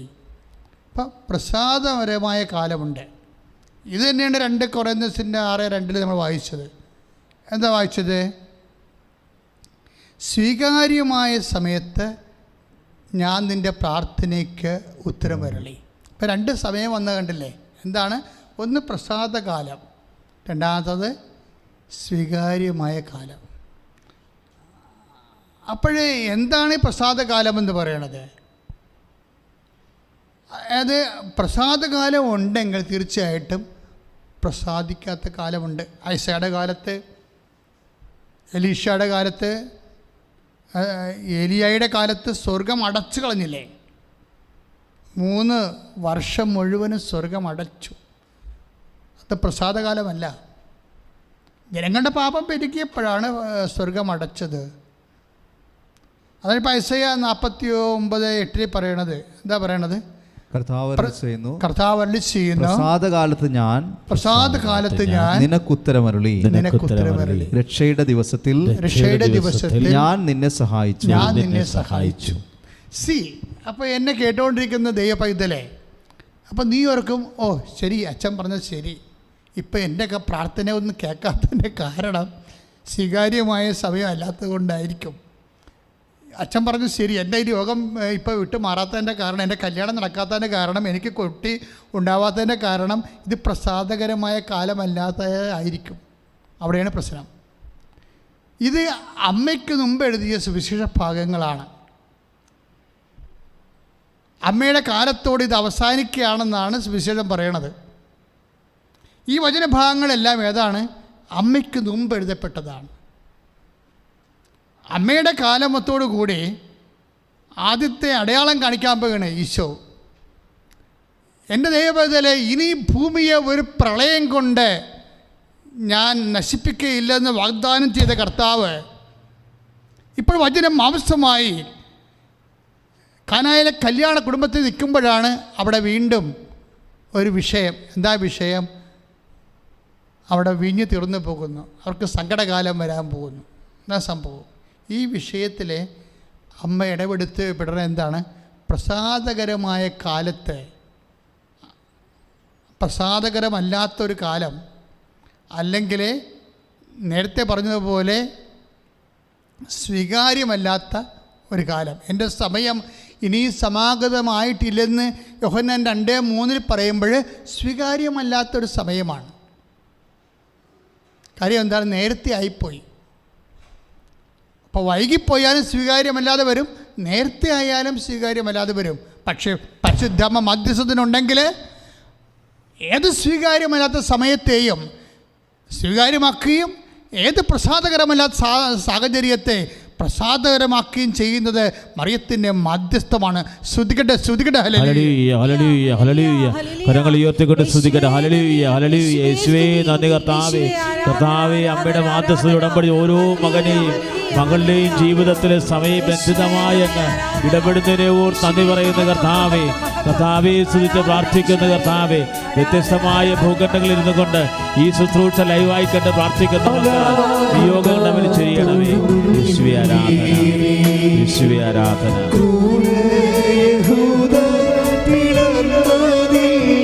ചേർന്ന് പാടാം.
പ്രിയമുള്ളവരെ, ഈ വചന പ്രഘോഷണം നിങ്ങൾ വളരെയേറെ ശ്രദ്ധിക്കണം.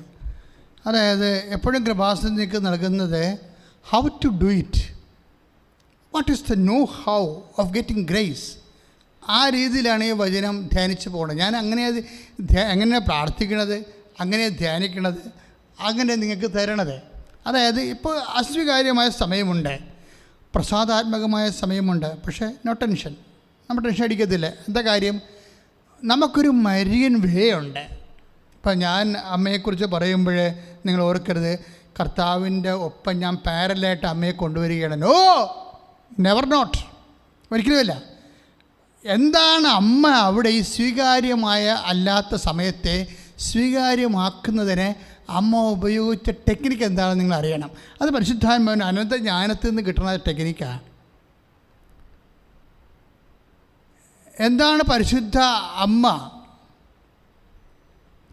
പ്രസാദകരമല്ലാത്ത ഒരു സമയത്തെ പ്രസാദകരമാക്കാൻ അമ്മ എന്താണ് ചെയ്യണതെന്ന് നിങ്ങൾ അറിയണം.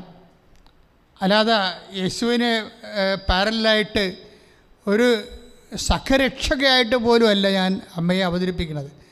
മറിച്ച് ഒരു പക്ഷേ ഒരു കാലത്ത് സഭ അത് തിരിച്ചറിയുമെന്ന് ഞാൻ പ്രതീക്ഷിക്കുക.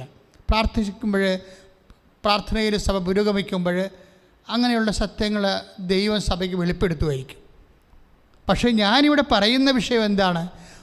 നമ്മുടെ ജീവിതത്തിൽ സ്വീകാര്യമായ സമയം അല്ലാത്ത സമയം വരും. പക്ഷേ നിങ്ങളെ പതറരുത്, അതാണ് എൻ്റെ പ്രശ്നം.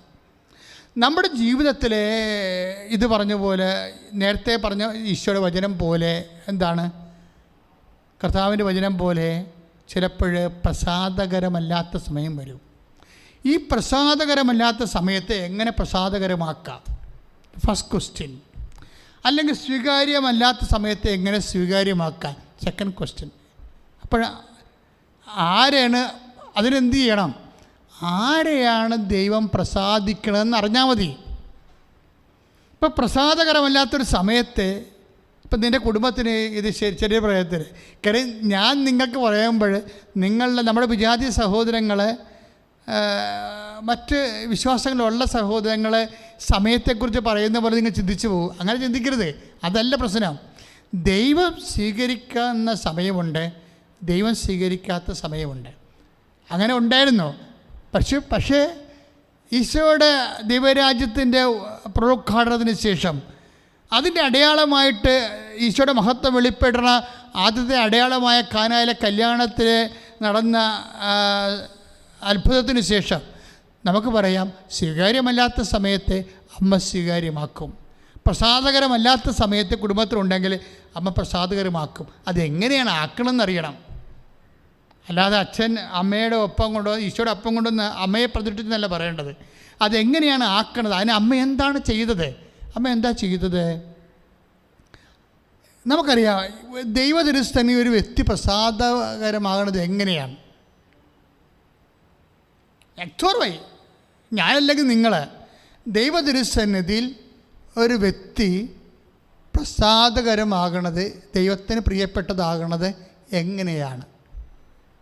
അല്ലെങ്കിൽ അതായത് അത് മത്തായി ശ്ലീഹയുടെ സുവിശേഷത്തിലാണ് ഉള്ളത്. 12:18 എന്താണ്? ഇതാ ഞാൻ തിരഞ്ഞെടുത്ത എൻ്റെ ദാസൻ, എൻ്റെ ആത്മാവ് പ്രസാദിച്ച എൻ്റെ പ്രിയപ്പെട്ടവൻ, എൻ്റെ ആത്മാവ് പ്രസാദിച്ച എൻ്റെ പ്രിയപ്പെട്ടവൻ, ഞാൻ അവൻ്റെ മേൽ എൻ്റെ ആത്മാവിനെ അയക്കും, ഞാൻ അവൻ്റെ മേൽ എൻ്റെ ആത്മാവിനെ അയക്കും. Praise the Lord. അതായത് ഇതാ ഞാൻ തിരഞ്ഞെടുത്ത എൻ്റെ ദാസൻ ബൈബിളിലെ ഏറ്റവും വലിയൊരു വാക്കാണ്, ഏറ്റവും വലിയ പദവിയാണ്. എന്താണ് ദാസൻ ഓർ ദാസി? എല്ലാവരെയും ദൈവം ദാസനെന്ന് വിളിക്കത്തില്ല, എല്ലാവരെയും ദൈവം ദാസിയെന്നും വിളിക്കത്തില്ല. നമ്മൾ പറയുന്ന മാനുഷികമായ അടിമത്തത്തിൻ്റെ രീതിയിലുള്ള ദാസനും ദാസ്യമല്ല ബൈബിളിലെ ദാസനും ദാസിയും. ബൈബിളിലെ ദാസൻ എന്ന് പറയണത് നമുക്കറിയാം എന്താണ്? ഇതാ ഞാൻ തിരഞ്ഞെടുത്ത, ഇപ്പം മത്തായി ശ്ലീഹയുടെ സുവിശേഷം 12:18 ഇതാ ഞാൻ തിരഞ്ഞെടുത്ത എൻ്റെ ദാസൻ, എൻ്റെ ആത്മാവ് പ്രസാദിച്ച എൻ്റെ പ്രിയപ്പെട്ടവൻ, എൻ്റെ ആത്മാവ് പ്രസാദിച്ച എൻ്റെ പ്രിയപ്പെട്ടവൻ. അപ്പം ആത്മാവ് പ്രസാദിച്ച ആളിനാണ് ദാസൻ. അവിടെയാണ് വിഷയം. അപ്പം അല്ലെങ്കിൽ ദാസൻ്റെ മേലാണ് ആത്മാവ് പ്രസാദിക്കണത്. അപ്പോൾ നമ്മൾ ചോദിക്കും, ആരാണ് ദാസൻ, ആരാണ് ദാസി? ആരാണ് ദാസൻ, ആരാണ് ദാസി എന്നറിയാൻ ശരിക്കും പറഞ്ഞാൽ ലൂക്കാസ് വിശേഷമാണ് നല്ലത്. എന്താ കാര്യം? അമ്മ ഇതുപോലെ ഒരു പ്രത്യേക പ്രതിസന്ധിയിൽ ദൈവത്തോട് ചോദിക്കുന്ന ചോദ്യമാണ്, ഇതെങ്ങനെ സംഭവിക്കും? വിശുദ്ധ ലൂക്കാസ് വിശേഷം 1:34 അച്ഛൻ ഇടക്കിടക്ക് പറയാമെന്നാണ്. കാര്യം നമ്മുടെ ഉടമ്പടിയുടെ ഭയങ്കരമായ ഒരു വചനമാണത്. അതാണ് ഇതെങ്ങനെ സംഭവിക്കും. ഇപ്പോൾ 13 വർഷമായിട്ട് മക്കളില്ല. ഡോക്ടർ പറഞ്ഞു, കേരളത്തിലുള്ള എല്ലാ ആശുപത്രിയിലും പോയെന്നവർ പറയുന്നു, ഡോക്ടർ പറഞ്ഞു ഇനി നിങ്ങൾക്ക് ഈ ജന്മത്തിൽ മക്കളെ കിട്ടാൻ സാധ്യതയില്ല. അപ്പോഴവളുടെ അമ്മ പറയും, നീ കൃപാസനം വരെ ഒന്ന് പോയി നോക്ക്. അപ്പോൾ അവൾ ചോദിക്കുന്ന ചോദ്യമാണ്, ഇതെങ്ങനെ സംഭവിക്കും? കാര്യം ഞാൻ ചെയ്യാവുന്ന എല്ലാം ചെയ്ത് നേർച്ച കാഴ്ച എല്ലാം കഴിഞ്ഞു, ഇനി എന്ത് ചെയ്യാനാണ്, എങ്ങനെ സംഭവിക്കാനാണ്? പക്ഷെ അതിന് ദൈവത്തിന് 2 ഉത്തരമില്ല, ഒറ്റ ഉത്തരമേ ഉള്ളൂ. എങ്ങനെ സംഭവിക്കുമെന്ന് ചോദിക്കുന്ന ചോദ്യത്തിന് ഒറ്റ ഉത്തരമേ ദൈവത്തിനുള്ളത്. എന്താണ് ദൈവത്തിൻ്റെ ഉത്തരം?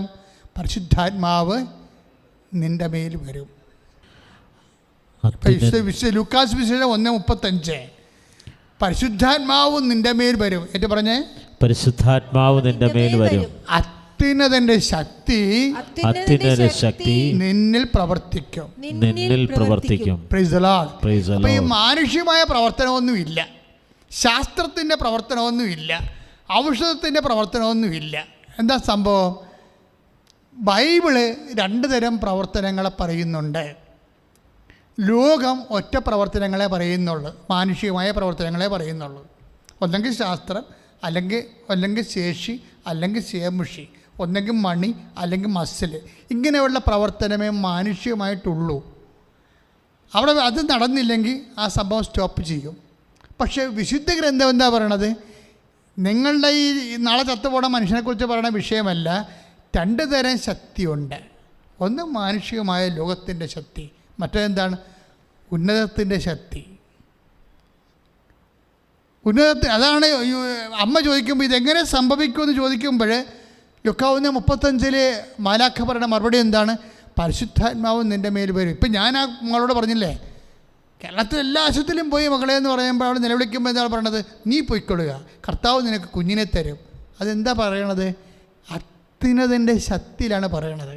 അത് ബൈബിളിൽ 2000 കൊല്ലം നമ്മൾ സംഭവിച്ചതല്ല, കൃപാസനത്തിൽ 1 കൊല്ലം മുമ്പ് സംഭവിച്ച വിഷയമാണ്. ഇതാണ് വിഷയം വന്നത്. ഇത് ഒറ്റപ്പെട്ട വിഷയമല്ല, ഇത് തന്നെയാണ് വിഷയങ്ങളെല്ലാം. ഓരോ സാക്ഷ്യവും നിങ്ങൾ കേട്ടോ നോക്കൂ, ഓരോ സാക്ഷ്യവും നിങ്ങൾ കേട്ടോ നോക്കൂ. ആൾക്കാർ കൃപാസനത്തിൽ ഇപ്പോൾ എന്തിനാണ് വരണമെന്ന് ചോദിച്ചു കഴിഞ്ഞാൽ സാക്ഷ്യം പറയാനുണ്ടേ എന്നും ഞാൻ വരുന്നത്. സാക്ഷ്യം പറയാനുണ്ടേ. എന്നിട്ട് അവരെന്ത് വീറോടും വാശിയോടും കൂടിയാണ് അവർ സാക്ഷ്യം പറയണത്. ആരെയൊക്കെ തോൽപ്പിച്ച പോലെയാണ് സാക്ഷ്യം പറയണത്. അവർ തോൽപ്പിച്ചത് ആരെയാണ്? ലോകത്തെ തോൽപ്പിച്ചു. അവർ തോൽപ്പിച്ചത് ആരെയാണ്? മനുഷ്യൻ്റെ ധാരണകളെ തോൽപ്പിച്ചു. അവർ തോൽപ്പിച്ചത് ആരെയാണ്? മനുഷ്യൻ്റെ യുക്തിയെ തോൽപ്പിച്ചു. അവർ ജയിച്ചത് ആരെയാണ്? ദൈവ തിരുമനസ്സ് നിറവേറ്റിക്കൊണ്ടാണ്. അവർ ദൈവ തിരുമനസ്സിനെയാണ് ജയിച്ചത്. അപ്പം അത്രയും ദൈവത്തിന് സാക്ഷ്യം പറയാൻ കാര്യം ബൈബിളിലെ ഒരു ശക്തമായൊരു വചനമുണ്ട്. ഇപ്പോൾ ഐസയ വചനങ്ങളിലെ, ഇപ്പോൾ ഐസയ വചനം 42:3, ഐസയ വചനങ്ങൾ 42:3 ശ്രദ്ധിക്കട്ടെ. ഹല്ലേലൂയ, യേശുവേ സ്തോത്രം, ഹല്ലേലൂയ, ഹല്ലേലൂയ, ഹല്ലേലൂയ, ഹല്ലേലൂയ, ഹല്ലേലൂയ, ഹല്ലേലൂയ, ഹല്ലേലൂയ, ഹല്ലേലൂയ, യേശുവേ സ്തോത്രം, ഹല്ലേലൂയ. ചതഞ്ഞ ഞാങ്ങണ അവൻ മുറിക്കുകയില്ല, മങ്ങിയ തിരി അവൻ കെടുത്തുകയുമില്ല. ചതഞ്ഞ ഞാങ്ങണ അവൻ മുറിക്കുകയില്ല, മങ്ങിയ തിരി അവൻ കെടുത്തുകയില്ല. അവൻ വിശ്വസ്തയോടെ നീതി പ്രവർത്തിക്കും. Praise the Lord. Hallelujah. Hallelujah. യേശുവേ സ്തോത്രം, യേശുവേ സ്തോത്രം, യേശുവേ ഹല്ലേലൂയ, ഹല്ലേലൂയ, ഹല്ലേലൂയ, ഹല്ലേലൂയ, ആരാധന, ഹല്ലേലൂയ, ഹല്ലേലൂയ, ഹല്ലേലൂയ, ഹല്ലേലൂയ. യേശുവേ സ്തോത്രം, യേശുവേ നന്ദി, ഹല്ലേലൂയ, യേശുവേ ആരാധന, യേശുവേ ആരാധന.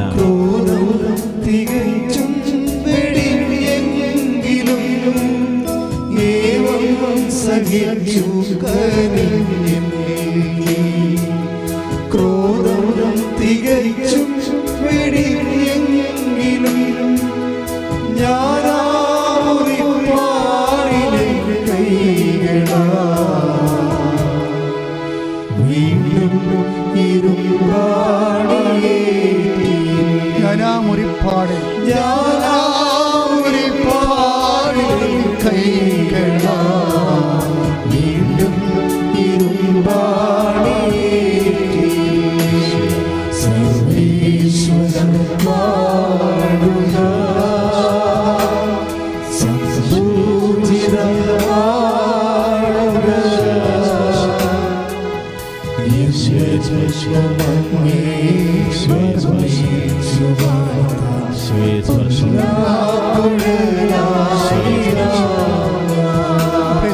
പരിശുദ്ധ പരമദിവ്യകാരുണ്യത്തിന് ആരാധനയും സ്തുതിയും പുകഴ്ചയും ഉണ്ടായിരിക്കട്ടെ. എൻ്റെ പ്രിയപ്പെട്ടവരെ, ഈ വചനം നമ്മൾ വായിച്ചതാണ്. ഐസയ 42:3 ചതഞ്ഞ ഞാങ്കണ അവൻ മുറിക്കുകയില്ല, മങ്ങിയ തിരി കെടുത്തുകയുമില്ല, അവ വിശ്വസ്തയോടെ നീതി പുലർത്തും. അടുത്ത വചനം ഇതിനേക്കാൾ ശക്തമാണ്. എന്താ പറയണത്? 4 പറഞ്ഞ ഭൂമിയിൽ നീതി സ്ഥാപിക്കുന്നത് വരെ, ഏറ്റു പറഞ്ഞേ, ഭൂമിയിൽ നീതി സ്ഥാപിക്കുന്നത് വരെ അവൻ പരാജയപ്പെടുകയില്ല.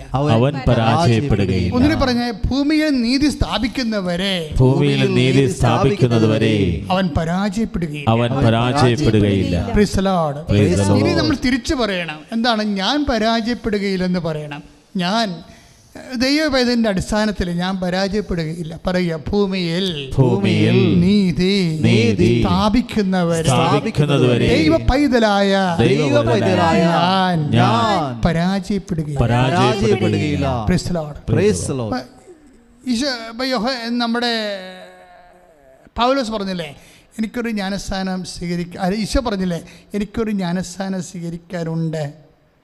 അപ്പോഴേ ഈ ജ്ഞാനസ്ഥാനം എന്ന് പറഞ്ഞാൽ എന്താ?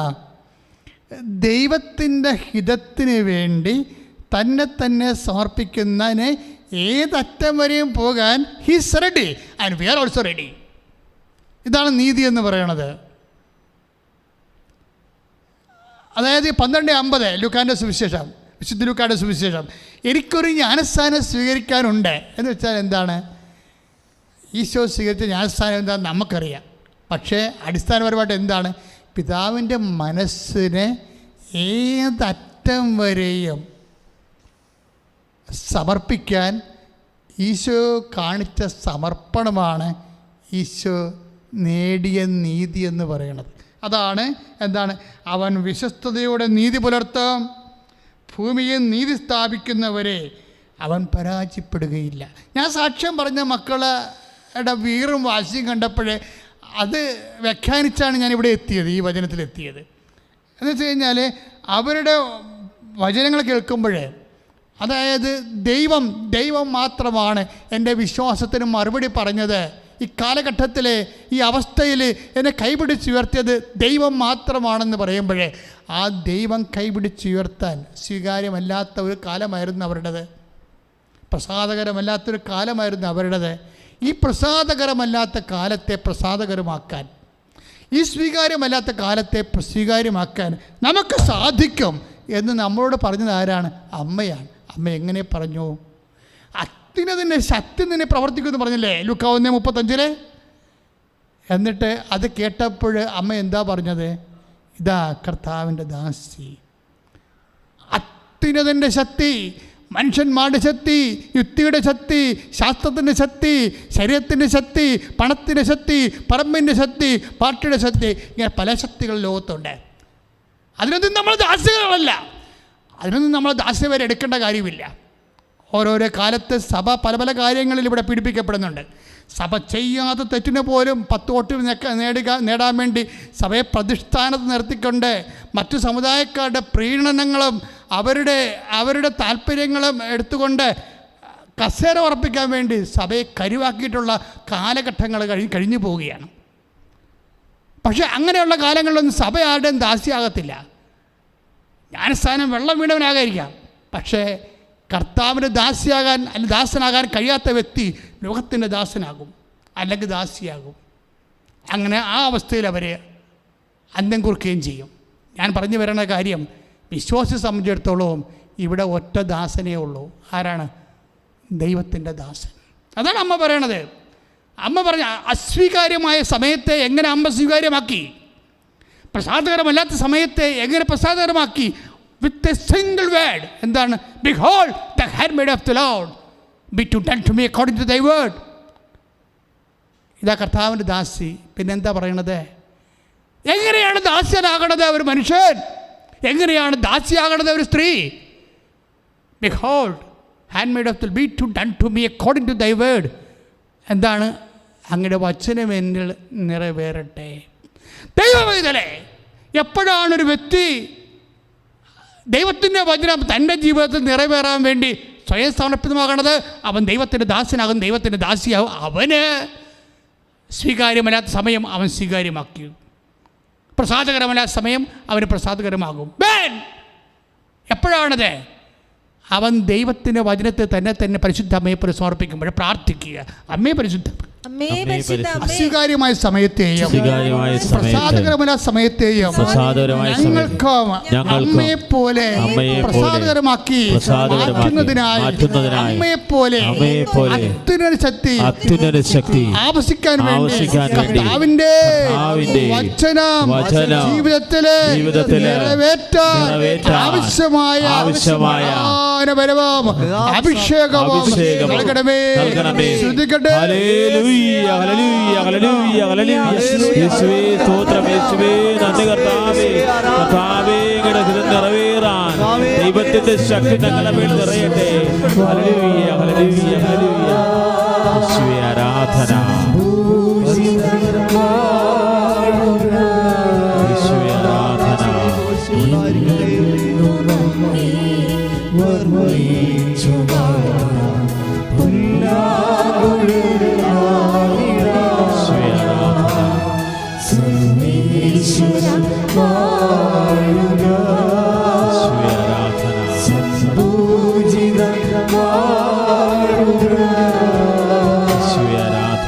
എന്നെന്നും അങ്ങേ വർണ്ണിച്ചു വാഴ്ത്താം.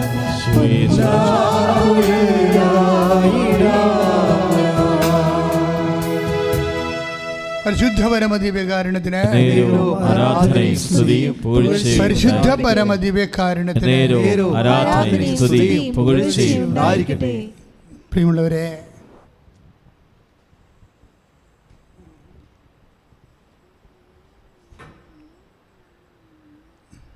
നമ്മുടെ ജീവിതത്തിൽ നമ്മൾ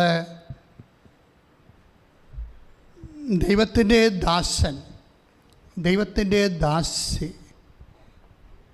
ആയി മാറുമ്പോഴാണ് അസ്വീകാര്യമായ സമയം സ്വീകാര്യമാകണതും പ്രസാദകമല്ല സമയം പ്രസാദകരെ മാറ്റുന്നതും. അതിൻ്റെ മാതൃകയും മധ്യസ്ഥവുമാണ് പരിശുദ്ധ അമ്മയെന്നുള്ളതാണ് ഇന്നത്തെ സുവിശേഷ പ്രമേയം. എപ്പോഴും നമ്മൾ മനസ്സിലാക്കേണ്ടത് ഇങ്ങനെ ദാസൻ ആയാൽ, ഇങ്ങനെ ദാസിയായാൽ എങ്ങനെ നമുക്ക് ദൈവത്തിൻ്റെ ദാസനാകാം? ദൈവത്തിൻ്റെ ദാസൻ്റെ മുഖമുദ്ര എന്താണ്? ദൈവത്തിൻ്റെ ദാസിയുടെ മുഖമുദ്ര എന്താണ്? നമുക്കറിയാം, സ്നേഹമുണ്ട്, ഇവിടെ വിശ്വാസമുണ്ട്, പ്രത്യാശയുണ്ട്. പക്ഷേ ഇതൊന്നും ദൈവദാസിയുടെ മുഖമുദ്ര അല്ല. ദൈവത്തിൻ്റെ ദാസൻ്റെ അല്ലെങ്കിൽ ദൈവദാസിയുടെ ഇപ്പോൾ ദൈവസ്നേഹം, പ്രത്യാശ, അല്ലെങ്കിൽ അതുപോലെ തന്നെ വിശ്വാസം, അങ്ങനെ തിയോളജിക്കൽ വെർച്യൂസ്, വിശ്വാസം, പ്രത്യാശ, സ്നേഹം. പക്ഷെ ഇതൊന്നും ദാസൻ്റെ പ്രഖ്യാപിതമായ മുദ്രയല്ല. അപ്പോൾ നിങ്ങൾ ചോദിക്കും, ഒരു ദാസൻ്റെ അസ്വീകാര്യമായ സമയത്തെ സ്വീകാര്യമാക്കി മാറ്റാൻ കഴിവുള്ള ദാസൻ്റെ, അല്ലെങ്കിൽ പ്രസാദകരമല്ലാത്ത സമയത്തെ പ്രസാദകരമാക്കി മാറ്റാൻ കഴിവുള്ള ദാസിയുടെ മുഖമുദ്ര എന്തെന്ന് ചോദിച്ചാൽ ഒറ്റ ഉത്തരവേ ബൈബിൾ തരത്തുള്ളൂ. That is fidelity. എന്താണ്? വിശ്വസ്തത. ഈ വിശ്വസ്തതയും ദാസനും തമ്മിൽ ഭയങ്കര ബന്ധമാണ്. നമ്മൾ വായിച്ചിട്ട് സുവിശേഷത്തിൽ എന്താ പറയണത്? അവൻ ചതഞ്ഞ ഞാങ്കണം ഒടുക്കിയില്ല. പൈസയ 42 അല്ലേ? 42:3 അവൻ ചതഞ്ഞ ഞാങ്കണ മുറിക്കുകയില്ല, മങ്ങിയ തിരി കെടുത്തുകയുമില്ല. അപ്പം ഈ സുവിശേഷം ഞാൻ ഈ ക്രിസ്മസിന് ധ്യാനിച്ച ഭാഗമാണ്. അപ്പം എൻ്റെ കയ്യിൽ വേറെ ഒരു സംഭവമില്ല. എന്നുവെച്ചാൽ വേറെ സാധാരണഗതിയിൽ ഞാൻ വ്യാഖ്യാന പുസ്തകങ്ങളൊന്നും നോക്കത്തില്ല. കാര്യം വ്യാഖ്യാനിക്കേണ്ടത് ആരാ? കർത്താവിൻ്റെ ആത്മാവിൽ കർത്താവ് വ്യാഖ്യാനിക്കേണ്ട സമയത്ത് നമ്മൾ വല്ലവരും ശ്രദ്ധിച്ച സാധനം എടുത്ത് വ്യാഖ്യാനിച്ചാൽ ബൗദ്ധികമായിട്ട് അക്കാഡമിക്ക് കിട്ടും, പക്ഷേ അതിന് അഭിഷേകം ഉണ്ടാകത്തില്ല. അതൊരു ബുദ്ധിയെ മാത്രം ഇങ്ങനെ തെളിച്ച് പ്രകാശിപ്പിക്കും. പക്ഷേ വ്യക്തിയെ അത് അഭിഷേകം ചെയ്തിട്ട് ശക്തി കൊടുത്തിട്ട് വിടുതൽ നൽകുന്നതിന് അത് പര്യാപ്തമല്ല. അതൊരു ക്ലാസ് റൂം തിയോളജി അവിടെ കേട്ട് ബൗദ്ധികമായ ബോധ്യം ഉണ്ടാക്കാൻ നല്ലതാണ്. പക്ഷെ നമ്മൾ ഫീൽഡിലേക്ക് വരുമ്പോൾ നമുക്ക് വേണ്ടത് എന്താണ്? അഭിഷേകമാണ് വേണ്ടത്. ആത്മാക്കളെ വീണ്ടെടുക്കണത്. ഇപ്പം കഴിഞ്ഞ ദിവസങ്ങളിൽ രാജസ്ഥാനിലെ ഒരു ഹൈന്ദവ സഹോദരി ക്യാൻസർ 4th സ്റ്റേജിൽ സുഖപ്പെട്ടു എന്നും പറഞ്ഞ് വേറൊരു സഹോദരിയുടെ സാക്ഷ്യം പറഞ്ഞു. ഞങ്ങളെ സാക്ഷ്യത്തെ ഓൺ ചെയ്യണില്ല. കാര്യം എന്താ വെച്ച് കഴിഞ്ഞാൽ അത് അവർ പറഞ്ഞ കൂട്ടത്തിൽ അത് പറഞ്ഞിട്ടുണ്ട്, അത് യൂട്യൂബിൽ ഇട്ടിട്ടുണ്ട്. അത് ഓൺ ചെയ്യാത്തതിൻ്റെ കാരണം ആ വ്യക്തി ഇവിടെ വന്ന് സാക്ഷ്യം പറയുമ്പോഴാണ് ഞങ്ങളത് ഓൺ ചെയ്യണത്. പക്ഷെ ആ വ്യക്തി, ആ സൗഖ്യപ്പെട്ട വ്യക്തി പിന്നീട് നടത്തിയിട്ടുള്ള വിശ്വാസത്തിൻ്റെ കൈമാറ്റങ്ങളുണ്ട്. അത് ഗംഭീരമാണ്. ദാറ്റ് മീൻസ് എന്തെല്ലാം പ്രാതികൂല്യങ്ങൾ ലോകത്ത് നിലനിൽക്കുന്നുണ്ടെങ്കിലും ഒരു വ്യക്തിക്ക് വിശ്വാസം കിട്ടി അവൻ്റെ ജീവിതം രക്ഷപ്പെടുത്തുമെന്ന് കണ്ടു കഴിഞ്ഞാൽ പിന്നെ എല്ലാ കാര്യങ്ങളും ആ വ്യക്തി തീരുമാനിക്കും. ഇവിടെ എന്തെല്ലാം പ്രതികൂല സാഹചര്യങ്ങളുണ്ടെങ്കിലും യേശുവിനെ ഒരു വ്യക്തി തൊട്ടു, കണ്ടു, ഞാൻ കർത്താവിനെ കണ്ടു എന്നൊക്കെ പറഞ്ഞു കഴിഞ്ഞാൽ സീസറിന് പിന്നെ സീസറിനുള്ളത് മാത്രമേ ഉള്ളൂ. ദൈവത്തിനുള്ളത് ദൈവത്തിന് തന്നെ എപ്പോഴും കിട്ടും. സ്തുതിക്കട്ടെ ഹല്ലേലൂയ. യേശുവേ സ്തോത്രം. ഹല്ലേലൂയ ഹല്ലേലൂയ ഹല്ലേലൂയ ഹല്ലേലൂയ. കരങ്ങൾ ഉയർത്തിക്കൊണ്ട് സ്തുതിക്കുക. യേശുവേ ആരാധന. ഹല്ലേലൂയ ഹല്ലേലൂയ. യേശുവേ സ്പർശിക്കണമേ കർത്താവേ. സ്തുതിക്കട്ടെ ഹല്ലേലൂയ. കർത്താവേ, വെളിപാടുകൾ നന്ദി പറയുന്ന കർത്താവേ, പ്രബോധനങ്ങളെ ഓർത്ത് നന്ദി പറയുന്ന കർത്താവേ, അഭിഷേക വചനങ്ങളെ ഓർത്ത് നന്ദി പറയുന്ന കർത്താവേ, ഞങ്ങളെ അങ്ങ് വിശുദ്ധീകരിക്കുന്നതിന് ശ്രദ്ധിക്കട്ടെ. ഹല്ലേലൂയ, ഹല്ലേലൂയ, ഹല്ലേലൂയ, ഹല്ലേലൂയ, ഹല്ലേലൂയ, ഹല്ലേലൂയ, ഹല്ലേലൂയ, ഹല്ലേലൂയ. യേശുവേ ആരാധന, ഹല്ലേലൂയ, ഹല്ലേലൂയ. യേശുവേ മഹത്വം, യേശുവേ ഹല്ലേലൂയ, ഹല്ലേലൂയ. യേശുവേ മഹത്വം കർത്താവേ, യേശുവേ ആരാധന. ചേർന്ന് പാടാം.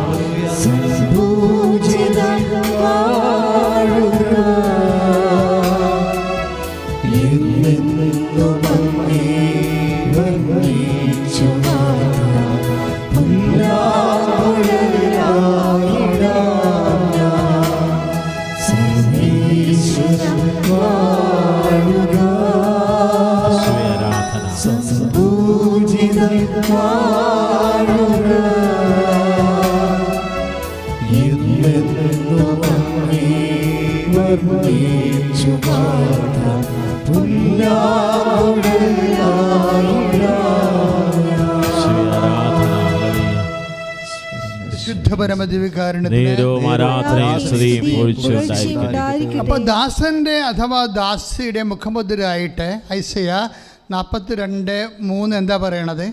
അവൻ അല്ലെങ്കിൽ അവൾ വിലപിക്കുകയോ അതുപോലെ സ്വരമുയർത്തുകയോ ഇല്ല. രണ്ട് കാര്യങ്ങളാണ്.